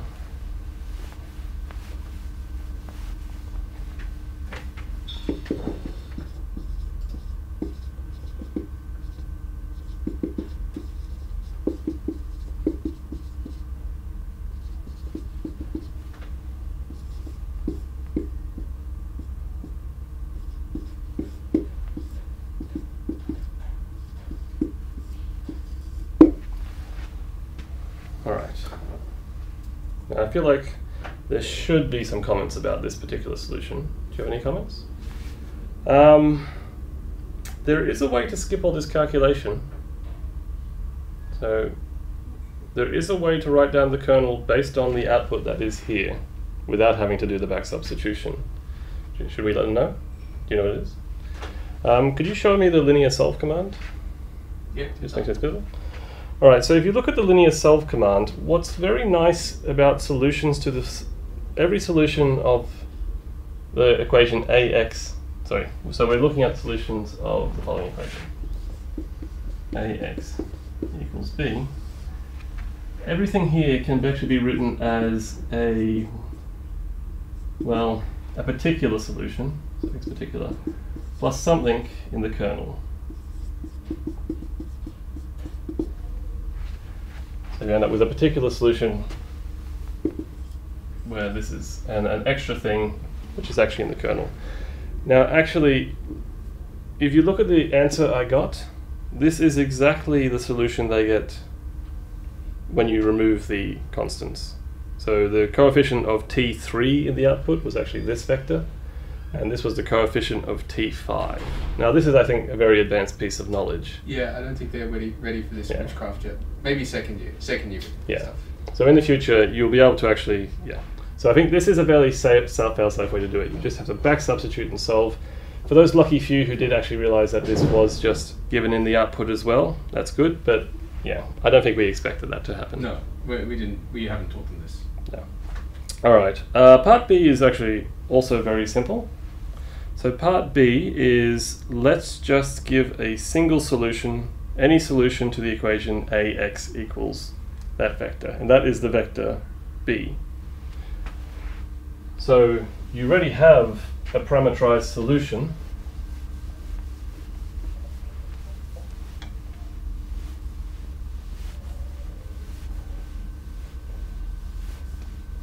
So we just need to use it. So linear solve gives you, it does give you the general solution to this equation.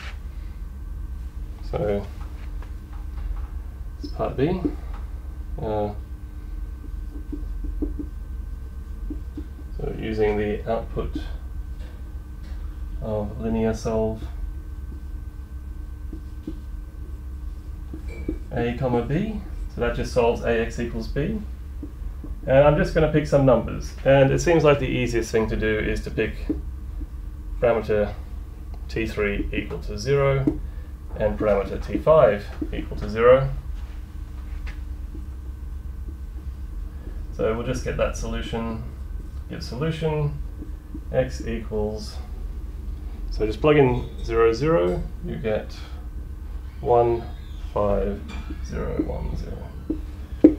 And if you want, you can quickly check that that does work by multiplying it by a. That doesn't seem particularly quick, so I won't do that. But that is the solution. Yeah. So this is actually not a difficult question, despite the fact it has this huge maple output to help you. It's actually a fairly simple question. Help or intimidate you? Yes, it might intimidate you, but it's not that bad. Right. One from you.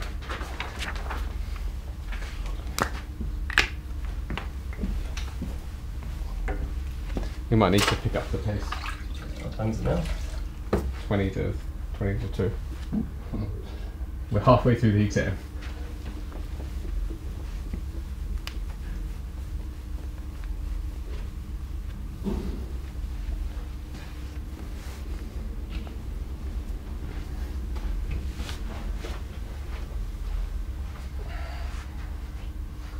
Okay, so that was the that was questions 1 and 2, which were shared between the 1231 and the 1241 people.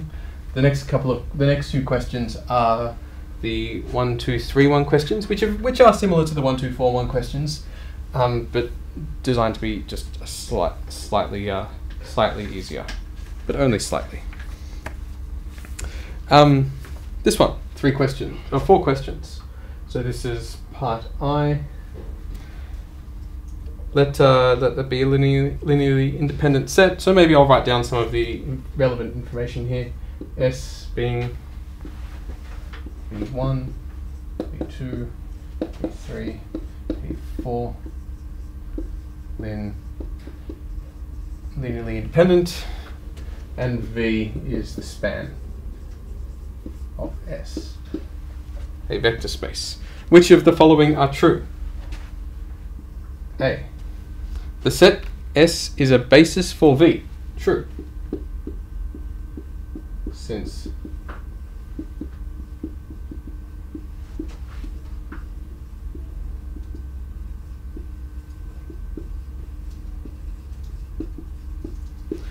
it is a spanning set, in fact it's defined to be the span of the set, and is then this is what it means to be a basis. So spanning set and linearly independent. B. The set S spans R5. False. A spanning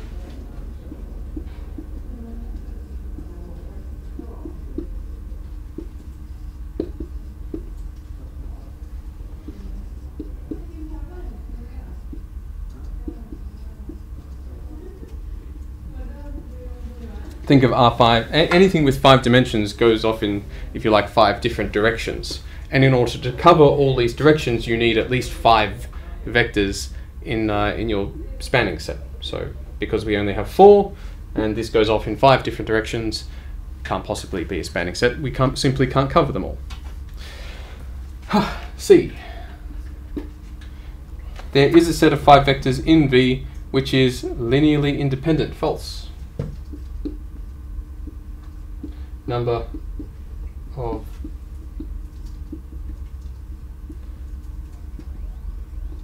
is less than or equal to the dimension of V, which is 4. You can't have more than that number of different directions. So you can't have 5 because the number of independent vectors you can have is bound by 4. D. The set V1, V2, V3 is linearly independent. True. I'd say by contradiction, if assume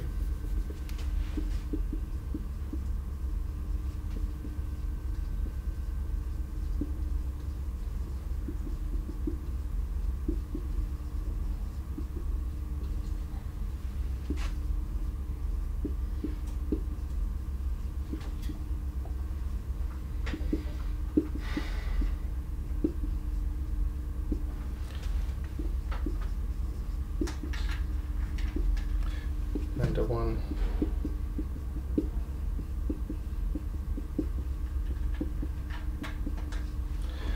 assume for contradiction there are non-zero values of this such that this thing is equal to 0. Then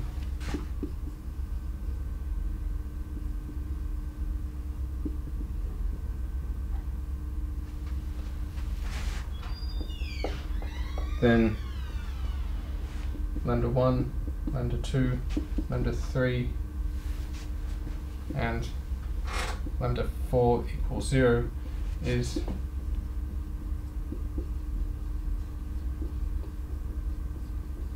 to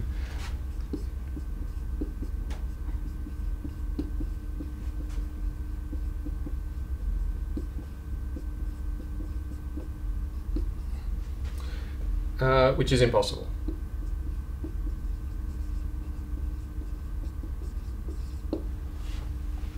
Impossible because these vectors were said to be linearly independent, and they're linearly independent means that there is only the zero solution to this equation, and we've taken this non-zero solution and used it to construct the impossible. So it can't be. So it's true. Josh, comments about that? Seems fine. So yeah. You could see this last line? Oh yeah, it was all on the screen. I was a little bit distracted by the chat, so I have to remind myself what the last part was about. Prove it's linearly independent, or is it linearly independent, and give some justification. Maybe my justification is overkill. You might have been. Would you accept a statement such as any subset of a linearly independent set is linearly independent? Maybe. It is true. It's always true. It's probably appropriate more than my proof. This is more like a proof rather than a kind of state. So maybe a better solution would be not all that junk that I wrote, and just. It does say briefly justified. That was fairly brief. It was only 1 or 2 sentences. Look, but still. For someone who wrote true subset of a independent set is still independent. Yeah, I'd buy it. Yeah, it's definitely true, and it's definitely always true, regardless. Yeah, it's probably more appropriate given the brevity of the other ones as well. Yes. All right, there you go.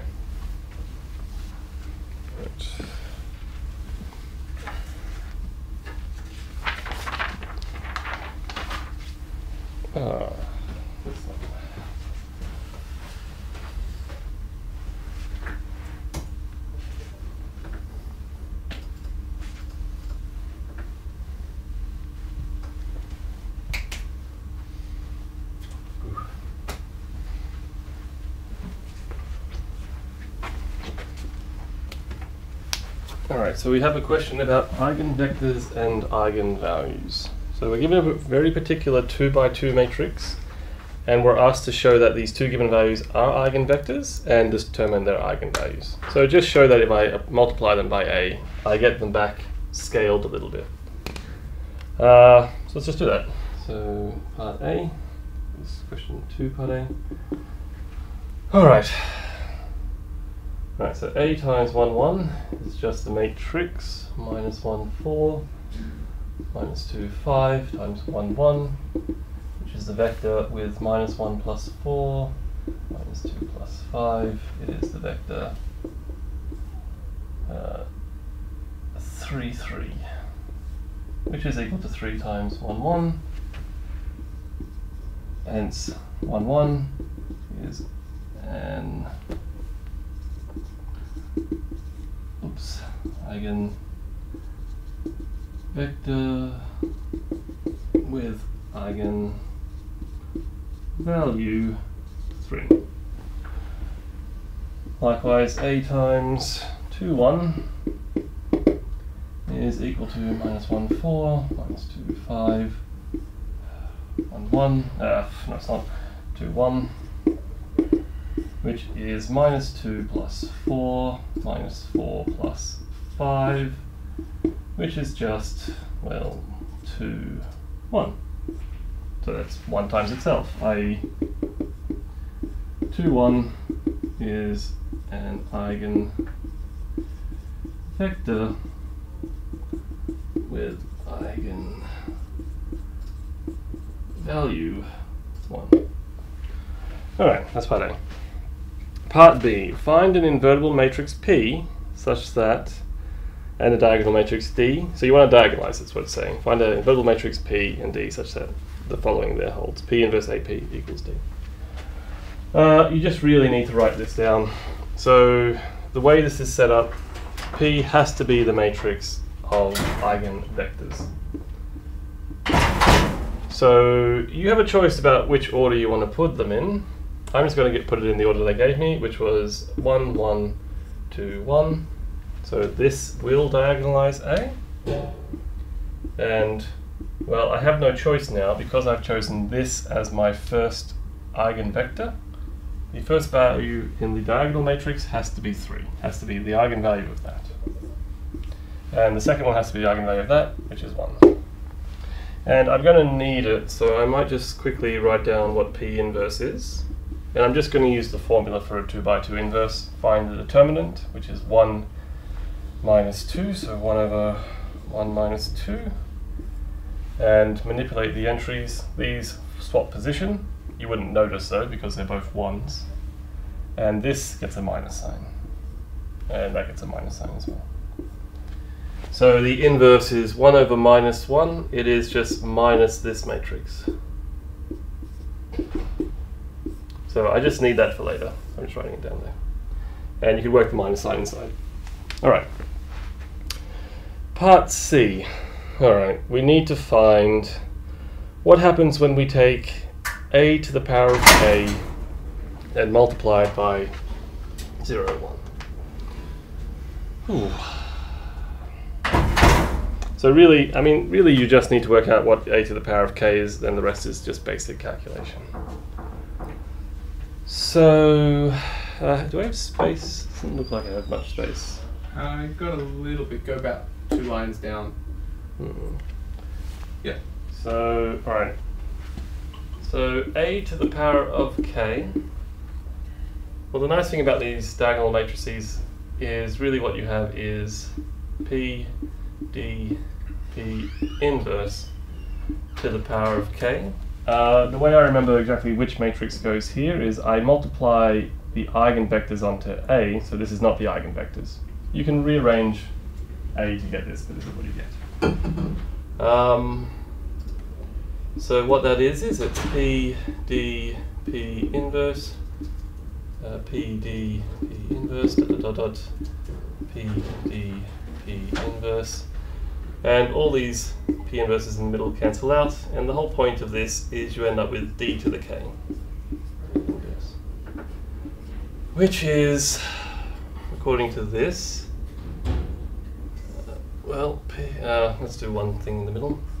P times the matrix 3, 0, 0, 1 to the power of K. And the awesome thing about diagonal matrices is that their powers are just powers of the entries, the diagonal entries. So this is just the same as, now I will use P. 1, 2, 1, 1. So this will be this to the power of K. 0, 0, 1 to the power of K. And this is just the magic of a diagonal matrix. This is why we love diagonal matrices. And P inverse is there, which is actually minus 1, 2, 1, minus 1. So this is a very nice compact formula for a to the power of k. Right. Now I think I just should calculate this. It's not tricky enough for me to want to do anything else. I'm just going to calculate it. Let's multiply this one first. So multiply this onto that gives me a minus 3 to the k. This will give me a 2 times 3 to the k. The next one, well, 1 to the k is just 1, so it gives me a 1 minus 1.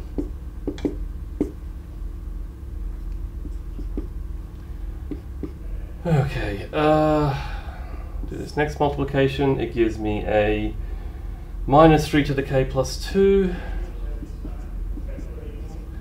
This will give me a 2 times 3 to the k, 2 times 3 to the k minus 2, a minus 3 to the k plus 1, and a 2 times 3 to the k minus 1. Right. Now actually, this is what I would have asked in the exam, because this isn't a very hard calculation, but they asked for something slightly different. So let's just work that out.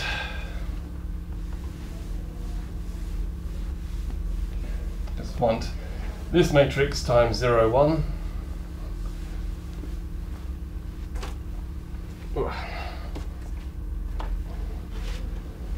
So hence, a to the k times, sorry, is it 0, 1 or 1, 0? 1, 0. It's just this matrix times 1, 0, and actually all this is going to do is pick out the first column. So you can do the calculation, you'll just end up with the first column.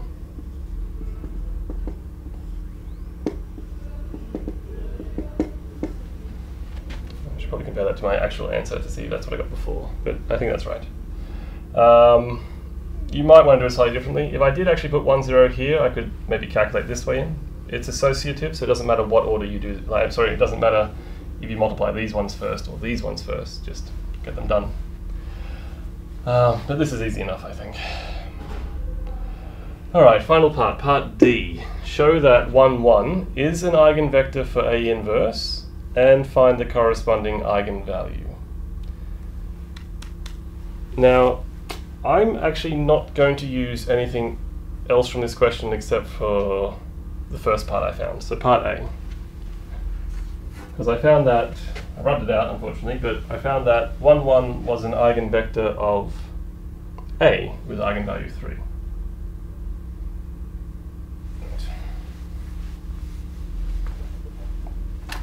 So, part D, recall A times 1, 1 is equal to 3 times 1, 1 by part A.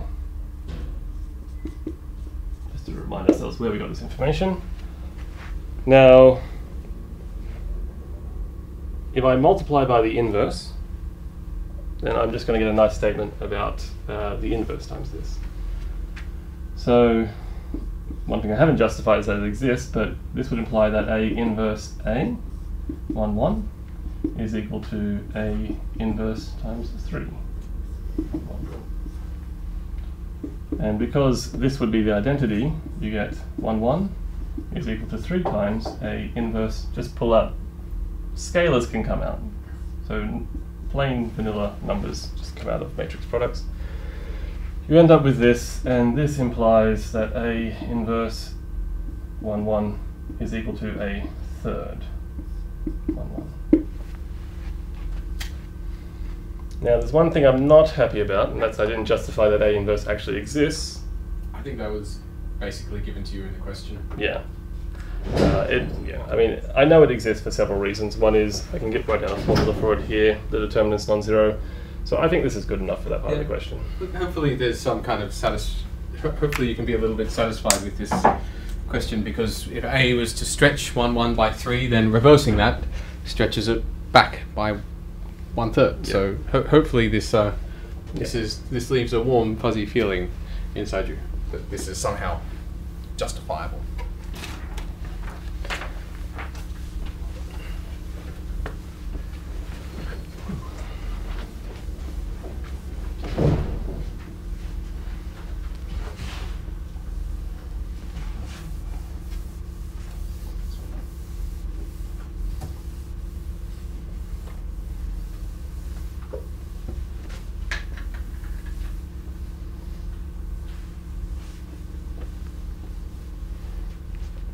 Right.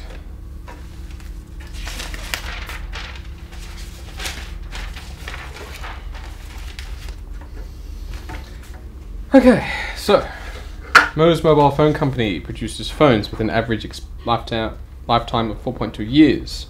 Suppose that the lifetime of a phone is normally distributed. Okay, so let's start getting some of the, as before, we'll start getting some of these words, putting them into language we understand. It says normally distributed, so let's X be equal to average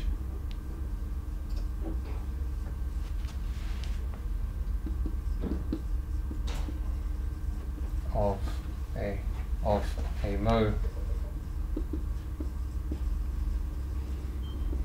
and we're told that X is approximately normally distributed with expected lifetime 4.2 years and standard deviation 1.3, so 1.3 squared for the variance. So this is everything that you need to know about phones sold by Mo. Mo wishes to offer warranty on his phones, but figures it's only profitable to do so if he replaces less than 2% of the stock he sells.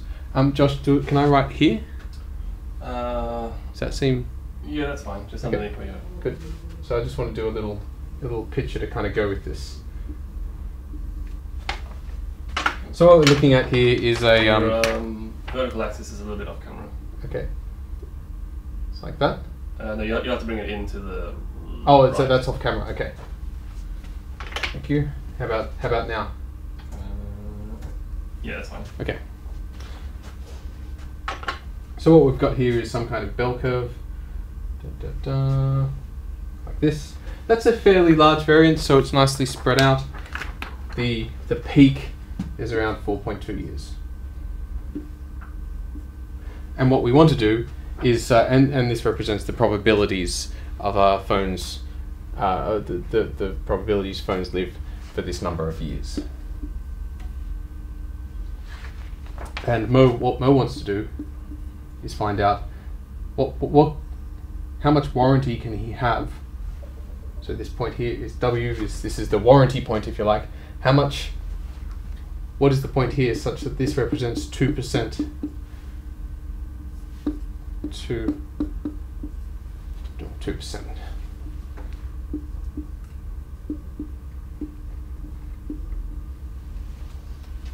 Where is the point W such that this works? Now, the only hope you have of answering this question is to make this into of course, what you do for every question involving the normal distribution is you make it into the standard normal distribution and then use your table. And you do that in this fairly standard transformation. So what we're asked is find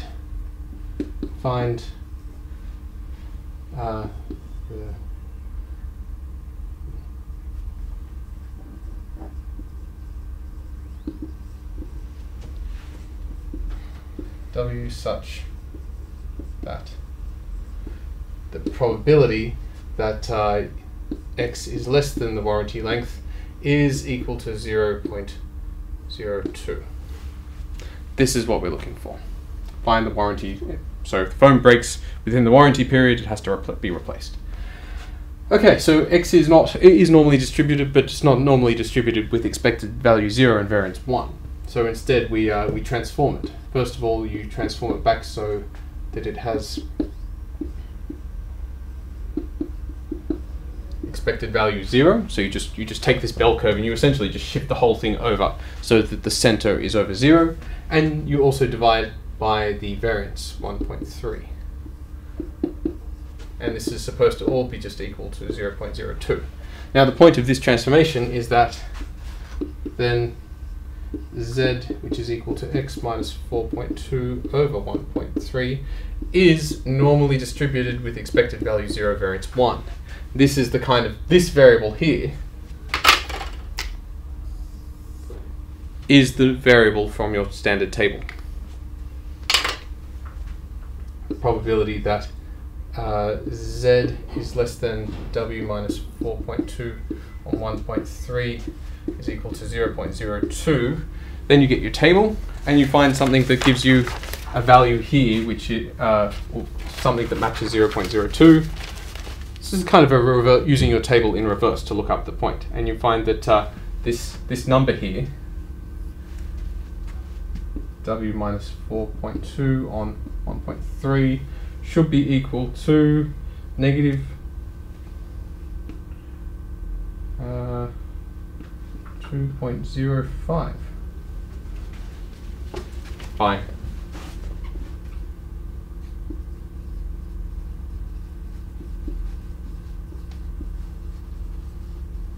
So it's this number you look up in your table, but in the body of your table, not in the index.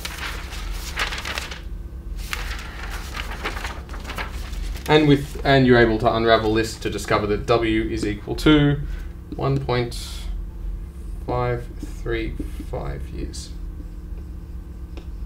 And this is the warranty period, 1.5 years. Mo can give you a warranty of 1.5 years, and he'll only have to replace 2% of the phones that he sells. Josh? Yeah, it's quite good. I mean, you could almost guess what this answer is if you remembered. There's some things people might remember about normal distributions, that it takes 2 standard deviations to, well, within 2 standard deviations in both directions, I think it's 98%.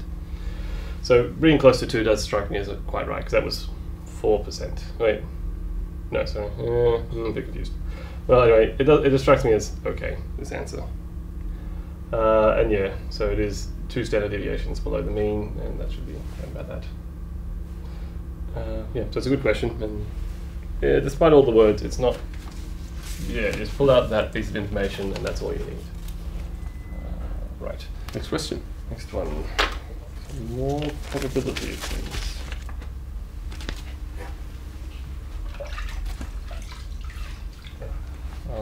Right, I'll flip the question over.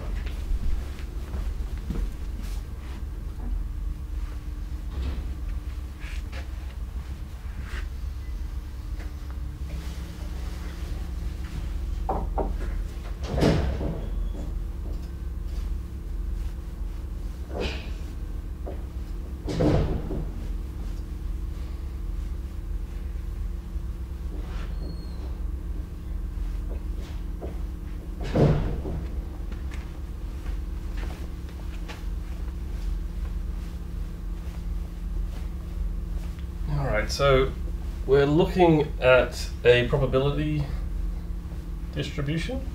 And this one is given by rolling die. So we're going to roll these dice and we're going to play a game where we hope to see a 1 turn up. Now I think this is one of the distributions you learn about in the book, but I don't really need to know that because I can work this out fairly easily. So we're rolling a 6-sided die. We're going to keep rolling it until a 1 is rolled. Now, I think it's actually, first thing I should do is I can actually give you the formula for this. I can give you a formula, P of x equals k. So, right. So, what is the probability x is equal to k? Well, I'm assuming here k is actually going to be 1 or greater, so I either finish on the first roll or second roll, third roll, so on. Well, this is the probability that I guess it's two ways to do it. But all right, I might just do it this way. So to get the distribution for the kth roll, I have to look at what is the chance that I didn't roll a 1, the previous k minus 1 rolls, which is actually 5 over 6 to the power of k minus 1, which is just to say I did k minus 1 rolls and none of them came up 1. And I'm going to multiply that by the probability that the next roll actually comes up 1 like I want, which is 1/6. So this is the general formula. Whew. And we can use this to answer the questions. Now I might just say that k is greater than or equal to 1. Alright, so what is the probability that what is the probability that x is equal to 3?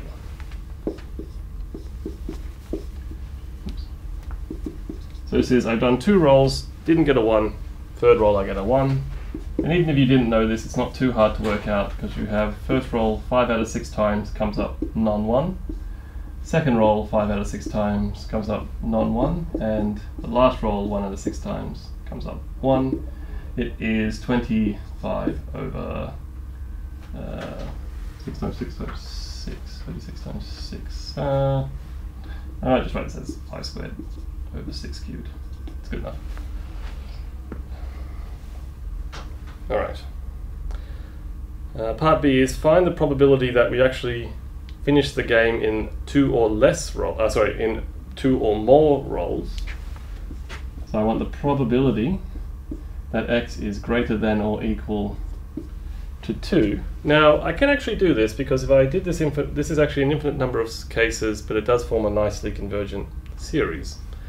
I'm not going to do that because I can also use the law of total probability to tell me it's 1 minus the probability of the complement event happening. So here the probability that x is strictly less than 2. And that's nice because there's only 2 ways for that to happen. So 2 numbers versus infinitely many numbers, I like 2 numbers. So it's 1 minus the probability that x equals 1, which is the probability that I just roll out on the first roll, and the probability that I roll out on the second roll. So 5 out of 6 chance that I actually get the second roll times 1 out of 6 that I have to stop there. So I guess I can simplify this to let's see, 36 over 36. minus 6 over 36 plus 5 over 36. So 6 plus 5 is 11. So 36 minus 11 is 25. It is 25 out of 36. So it's a high chance that we actually finish the game. No, sorry, it's a high chance that we have to take two or more rolls to finish the game. Whew. Now part C. Find the probability that a 5 or 6 is rolled before the 1.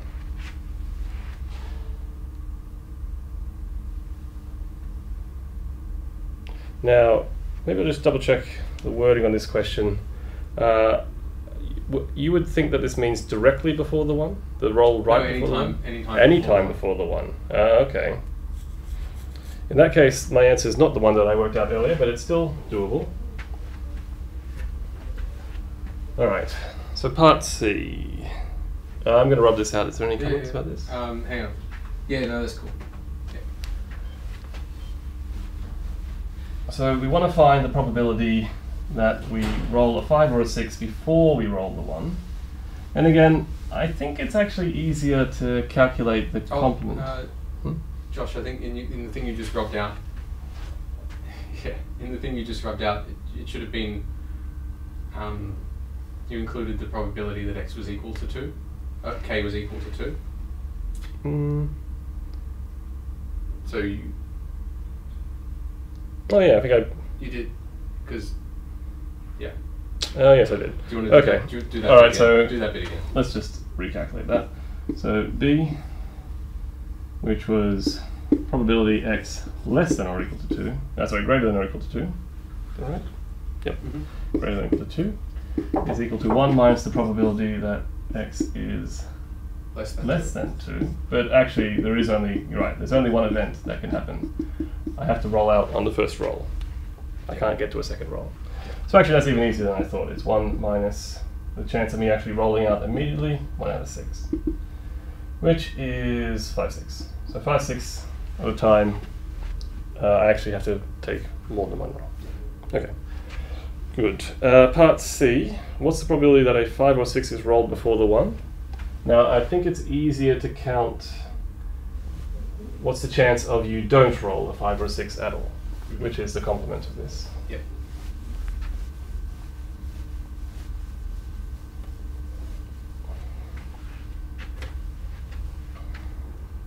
Alright, so for part C, I want to do, so probability 5, let's just write this as a plain sentence, 5 or 6 before the 1,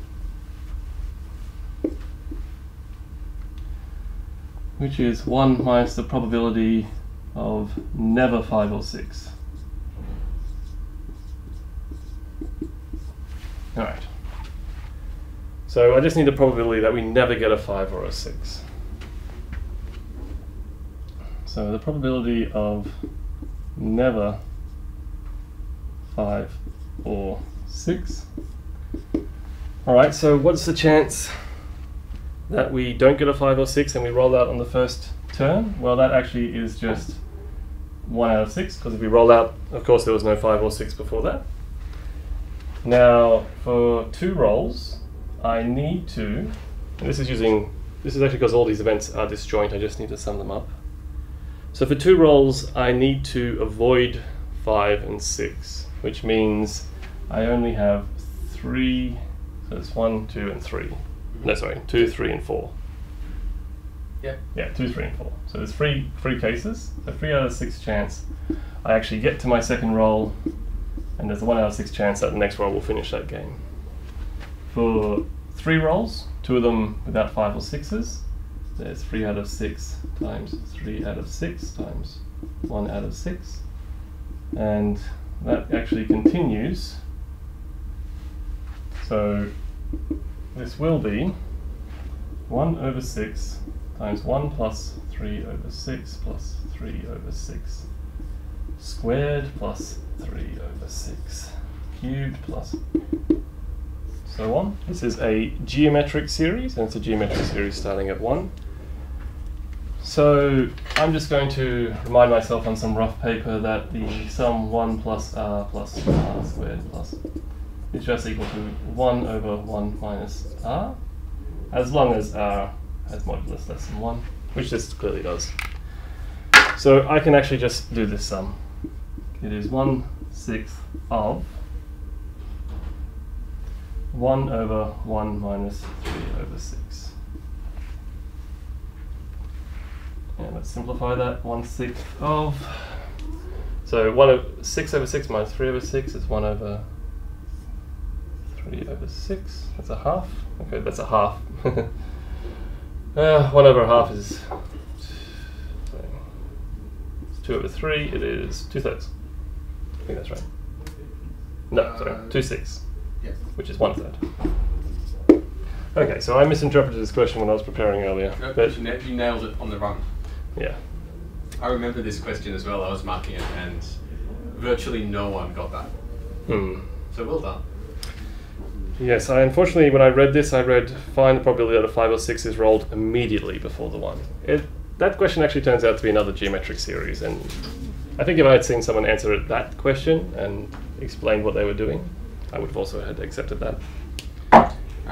Right. Let's do this. We're on to question 4. Home stretch.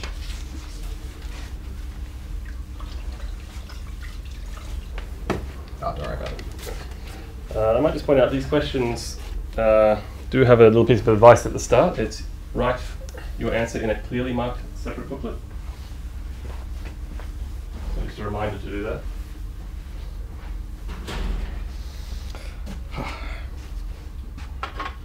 Okay, consider a differential equation given to you there, and show that it's exact and find the general solution. Okay. So, we're given something of the shape f of x, y, plus g of x, y, dy, dx equals 0? Yeah, 0. Since df, oh, maybe I'll say where. F of x, y is equal to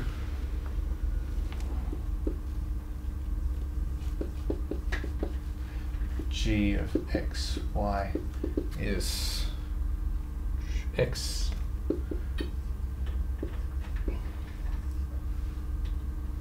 minus 2y. Okay, since dy of f x, y is equal, the derivative of this with respect to y is just sec squared y, which, and the derivative of this with respect to x, well, that goes away as well, it's just sec squared y, so this is dx g x y.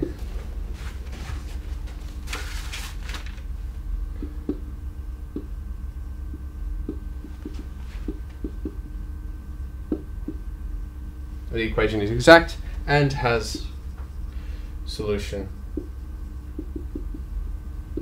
h of x, y equals c. Big deal, huh? But, the big deal is that this is the solution and you actually know where dh dx is equal to f, y, and dh dy is equal to g of x, y. So you get a look at what the derivative of the solution is. The derivative of the solution is f with respect to x is f. The derivative of the solution with respect to y is g. Hence, let's see, h of x, y is equal to, well, we could integrate f of x, y, which is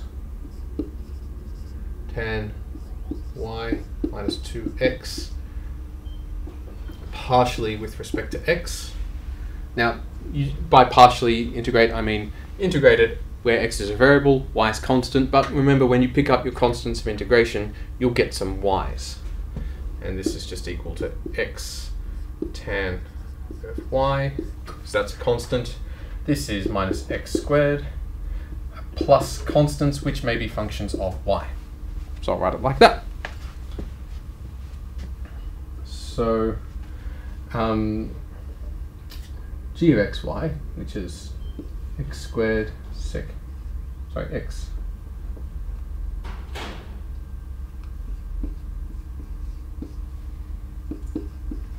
equals df of dh dy, which is dy of what we just discovered h was, x tan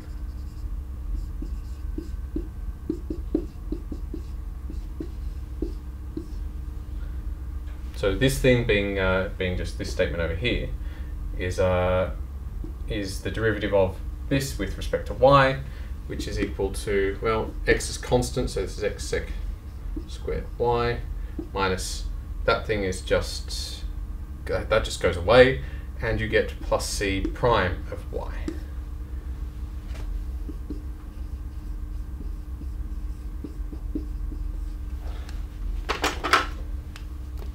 Those things cancel.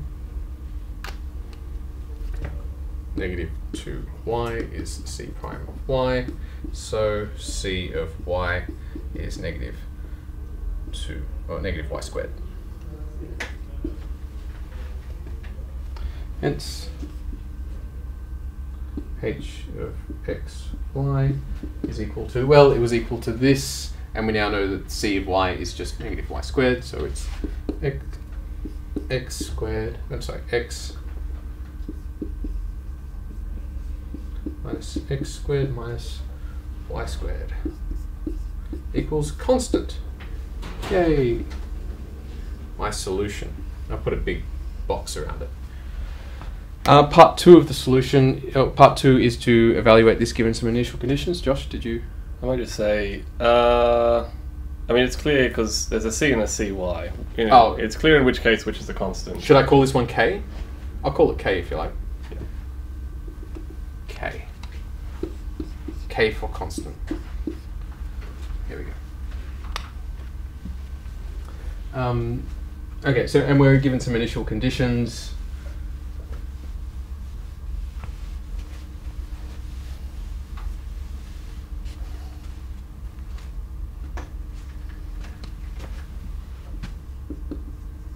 Given, what is it? X, y is 1 pi on 4 is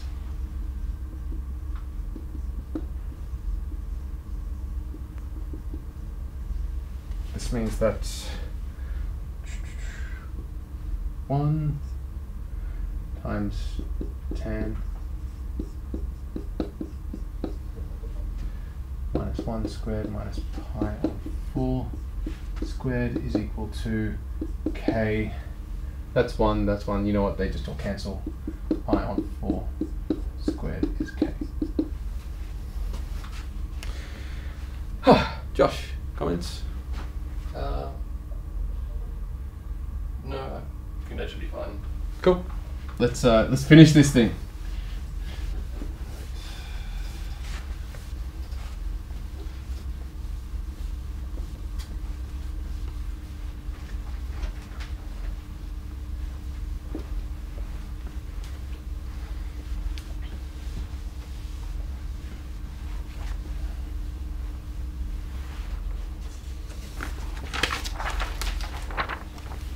Thank you.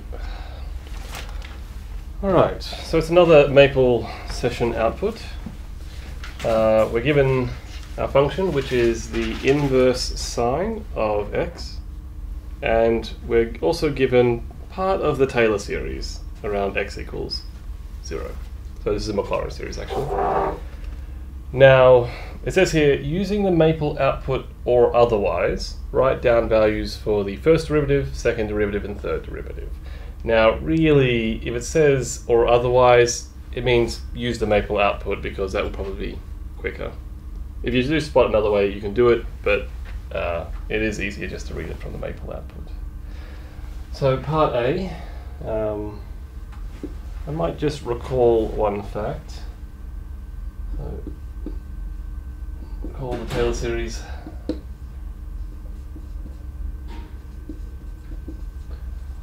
About x equals 0, Taylor series, I should say, for f, about x equals 0 is x equal to just the value at x naught plus the first derivative divided by 1 factorial. I am writing 1 factorial in because I want to, plus the second derivative divided by 2 factorial times x squared plus the third derivative divided by 3 factorial times x cubed and other terms. So that means we can just look at the maple output and work out what some of these numbers have to be. Alright, so part A, so this is part A. So from the maple output,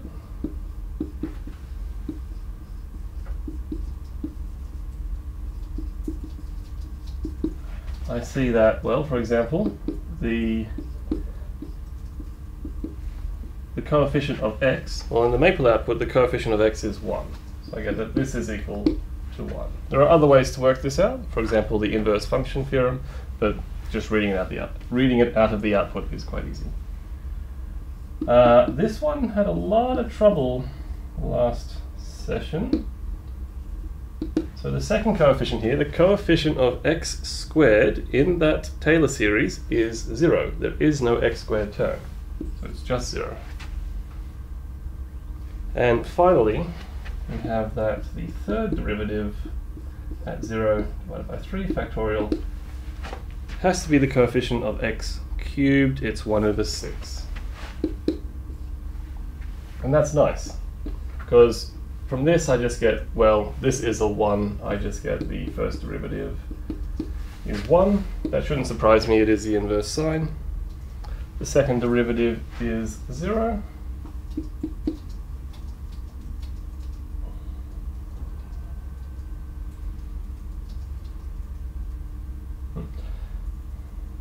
So second derivative is 0, just because no matter, this is a 2 on the bottom, that doesn't really matter. And the third derivative, alright, well, 3 factorial is just equal to 3 times 2 is 6. So this really just means that the third derivative has to also be equal to 1. That's really all you need to do. So I probably don't need to write this part down. I could just go from the maple output, but this is just helping me make sure I get the right coefficients. Okay. Now part B is just using the first two terms in the maple output above. Find a rational approximation for sine inverse of 0.1. Alright, well, that seems fairly straightforward. So B says that sine inverse 0.1 will be approximately, so I take it to mean the first two non-zero terms, so it'll be 0.1 plus 1/6 of 0.1 cubed.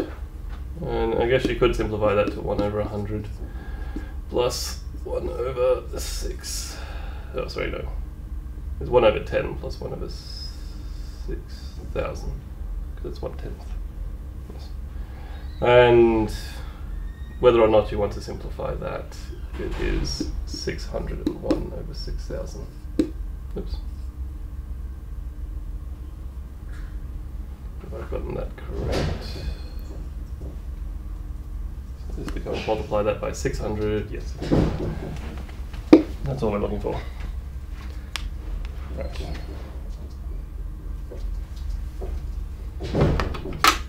Right, any comments about this? Someone says, can you just derive the maple output and sub in rather than use the literal Taylor series definition over x equals 0? But I don't know what that means. Oh, I think I understand. They want to, so they want to take the derivative of, so they got x squared, they got the polynomial plus some error term. So if you'll take the derivative of that polynomial, you get another polynomial, which, yes, that would be the, you're allowed to take derivatives of power series. So that's one of the things we did cover in lectures, that you can take derivatives of convergent power series, and this does converge as long as the absolute value of x is less than 1. So yes, that would work. That would actually give you an answer. I don't know. I feel like this was easier for me, but that's an idea. Right. All right. So 2 more questions.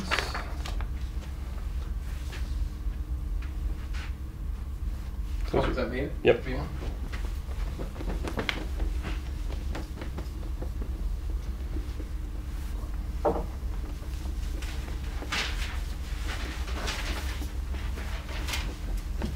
We're actually going to be pretty close to finishing on time. Oh, fancy that. Okay, this bit's more for my benefit than anything else. Just to write down, AN is.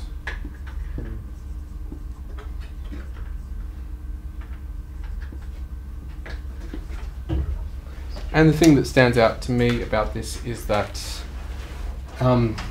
it's kind of like a 1 on n squared series. So since AN is equal to, well,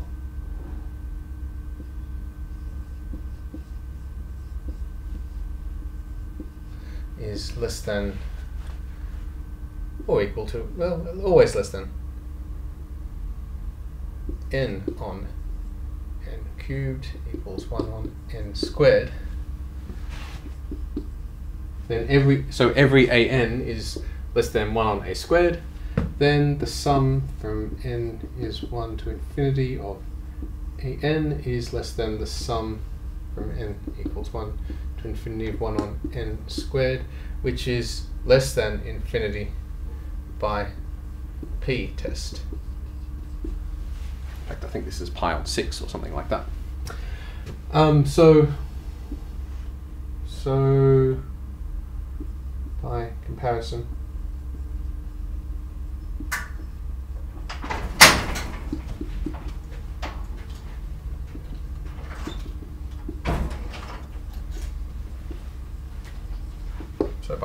test the series convergent. Part B.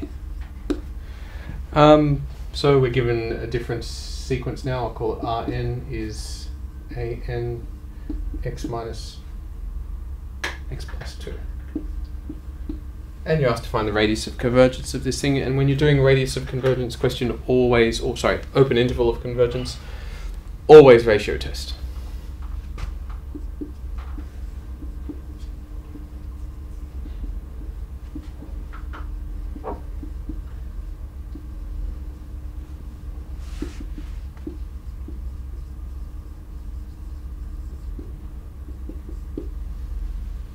If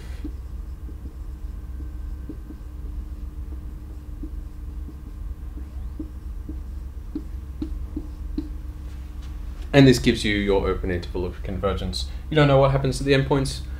Math1231, you're not asked to care.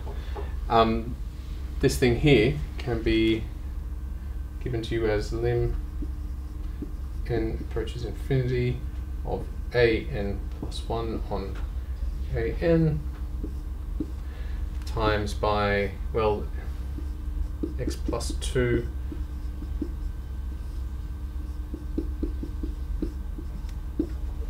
and most of those will just, I mean, basically all of those cancel with that, and that's supposed to be less than 1, so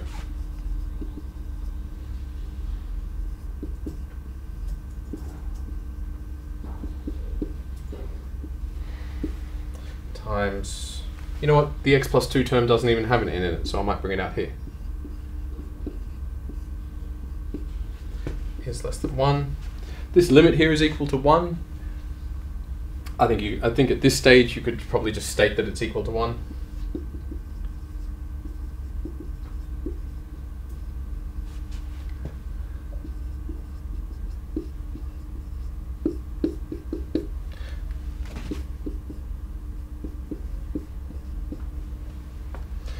Interval.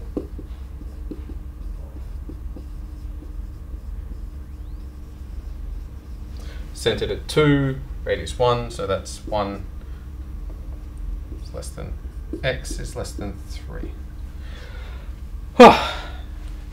Josh. Any comments about that? Do you think this is this too brief? It's a good question. I mean, personally, I think I probably would. Well, it's not a hard limit to calculate.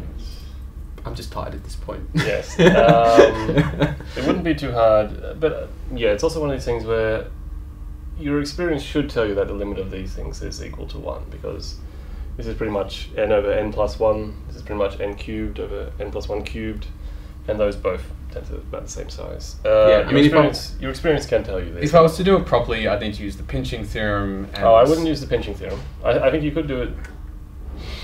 It's really a question algebraically you could do it, and it'd just be annoying. Yeah, which is why I just want to say, well, is it just one? But is that do you feel, in your opinion, is this an appropriate thing to do at this stage? If you weren't tired. Yeah, I mean, it's hard because I feel like if you had you were doing limits like of this form. Well, ratio, when you actually take the ratio, you were doing limits of this form back in 1131. I would be happy for you to say, since it's an easy 1131 limit, it is equal to 1. If you're not sure, please try and do some checks. It's not too hard to actually prove this in a semi-rigorous way. Yeah, so comparison test. I might just add, so yes, for 1231 we don't look at the endpoints, at least not in 2018. Maybe in the future we will. So if you're watching this in 2019 or later, double check to see what's going on, because I know we keep fighting to get it back in, but not this year. Alright, so I think one more question. Thank you.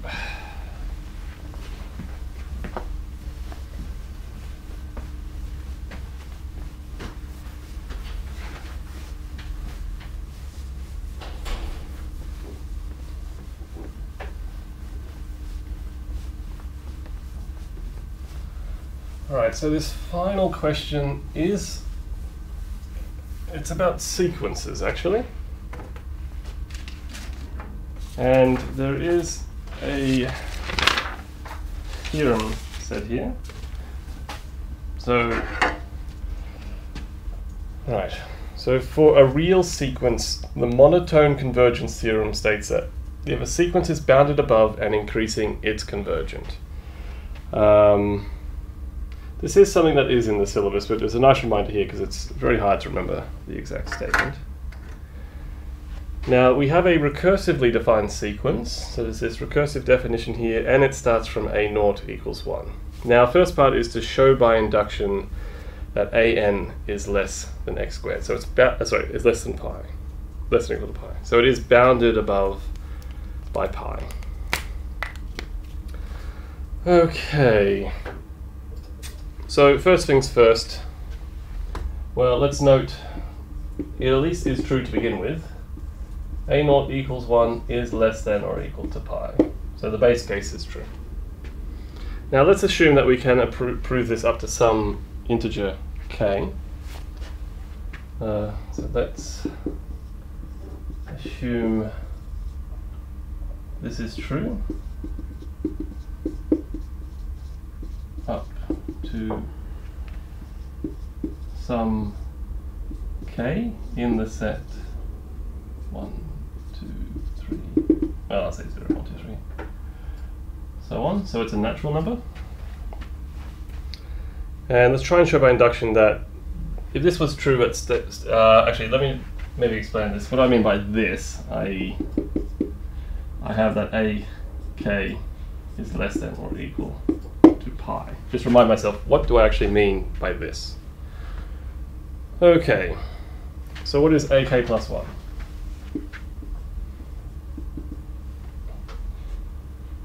Actually, I might add one more little statement here because I know this is going to be helpful.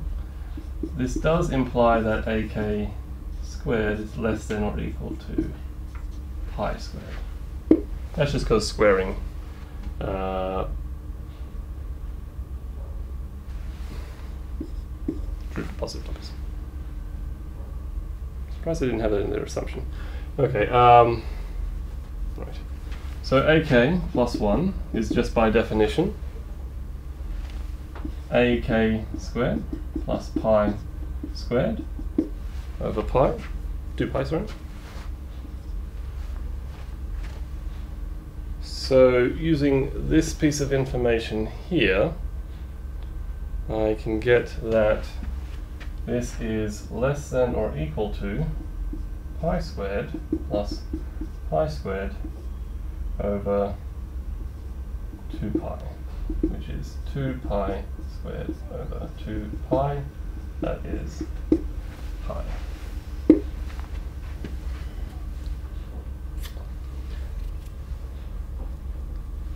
I feel like this question is missing an important piece of information, but I might just add this. So also note that a k plus 1 is strictly greater than, well, it's positive just because it is really the sum of two positive terms divided by a positive term. It's all positive.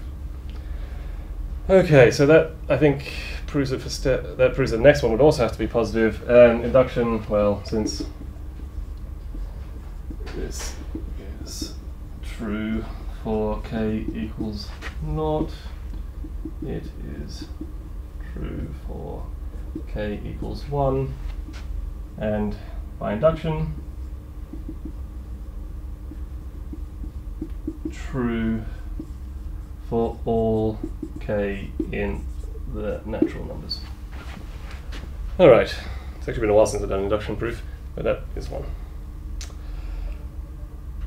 So next part is we're given a particular inequality, the arithmetic mean geometric mean inequality states that, well, it states that for two positive numbers their average is always greater than the square root of the product. And they claim that this will help us show that this is really just an increasing sequence. So all we've done here is we've shown that this sequence is bounded. In fact, I should probably state that, i.e. a to the n strictly less than or equal to pi, sorry, it's less than or equal to pi for n in the natural numbers, bounded above. It's bounded above. All right, so how does the arithmetic mean geometric mean inequality help here? Any comments about this before I rub it out? Looks good.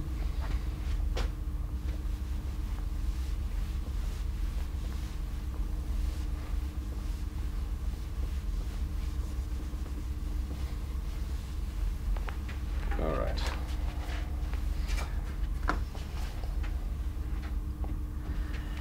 Okay, so part B. Well, you note that ak plus 1 is just equal to ak squared plus pi squared over 2 pi, which I'm going to rewrite as ak squared plus pi squared over 2. So it's the average of these two positive numbers times 1 over pi. And according to the inequality we're given, this will always be greater than the product of the square roots. So this is going to be greater than or equal to the square root of a k times pi, and all of that times 1 over pi. And I might just give a reason here. I would give this reason in the exam too, is using arithmetic mean, geometric mean inequality. It's ak squared pi squared under the square root. Ah, yes, thank you. Yes, that would have shown up when I tried to define a and b. Thanks. Inequality with a, bad notation, but anyway, a equal to ak squared. I don't like that. And b equal to pi squared. These are both positive numbers. Use x and y instead of a and b. Oh yes, that's what I did. Thanks. X and y.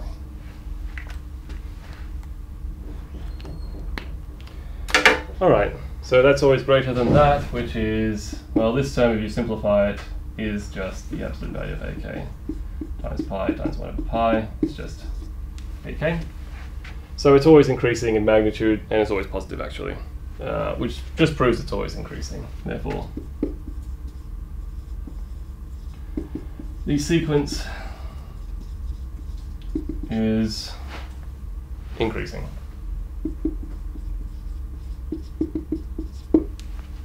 Or non-decreasing is actually probably the correct phrase. Alright, now part C Well, okay, so they did actually want one more sentence here, I think. So we've shown that it is bounded above and it is increasing. The monotone convergence theorem now says that it will definitely converge to a limit.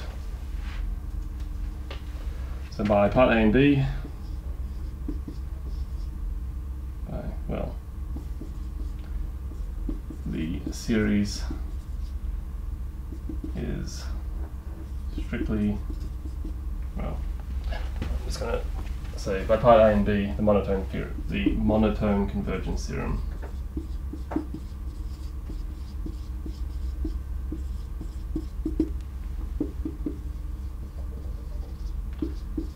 says the sequence converges.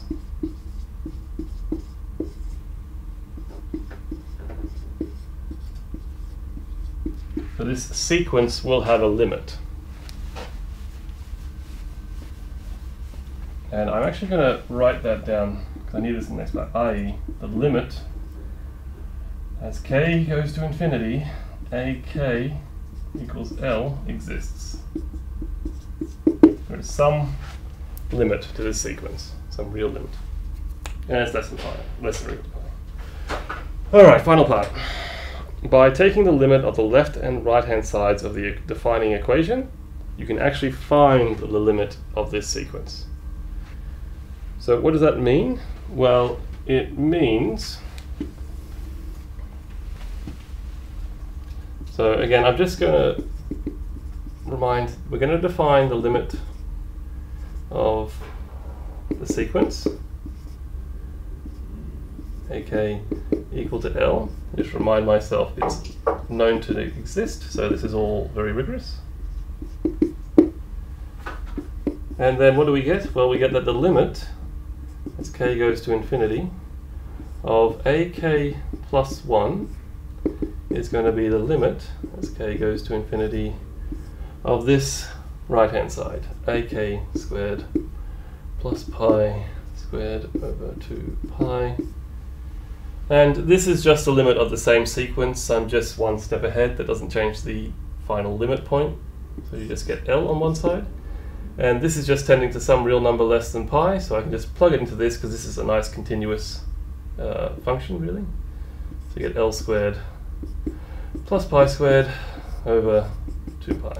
So this gives me information about what L can be. It's just a quadratic equation for L. There'll be at most 2 different solutions for L. And I just need to pick one out. Okay. So we can do that. It's actually just a simple quadratic. And I'm not going to use the quadratic formula because it turns out this one's too simple for that. Because what do we have? So this implies, well, I'm going to multiply 2 pi onto this side and bring everything onto one side. I get L squared minus 2 pi L plus pi squared equals 0. And you can solve that using the quadratic formula, but hopefully you would note that this is the same as L minus pi squared equal to 0. So actually there's not even confusion about which root it is because there's only one root. So therefore L equals pi. And that is the limit. Nice. And yeah, this was a hard question last year. I think almost nobody got this one. What a lovely question, though. I mean, when you do it. It's nice to have someone do the heavy lifting for you. But I can see that I can see that we're getting tired. Yes. It's been almost 3 hours now. I think one common mistake I saw for this question is it's not this. One thing I don't like about this question is I knew the sequence was bounded above by pi. That also turns out to be the limit point. You can't assume that. A lot of people assume that. You just can't do that. There are plenty of questions, or plenty of things where you have a different bound, which isn't the limit. This one was designed, I think, to be easy enough that it could be completed in an exam environment, as long as you didn't lose your way.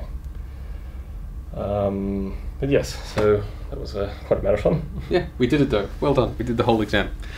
I think we're getting better at this. Last time we tried to do a whole exam, it took 4 hours. Yeah. This time. All right. Well, look, that's everything from us. So thank you for watching. And don't forget about the consultation hours. And yes, one thing that I remember from the start of the stream is do check the location of your exam. You don't want to turn up the wrong location. I have occasionally seen students turn up at the maths department hoping to do their exam, not realizing it's somewhere else completely. Cool. And get your calculators approved before the day of the exam. I remember last year there were people who were rushing up. It's a whole bunch of them rushing up with their calculators up at the desk, and it was an hour before the exam and they were still trying to get their calculators approved. Don't stress yourself out like that. Yes, I think do it before.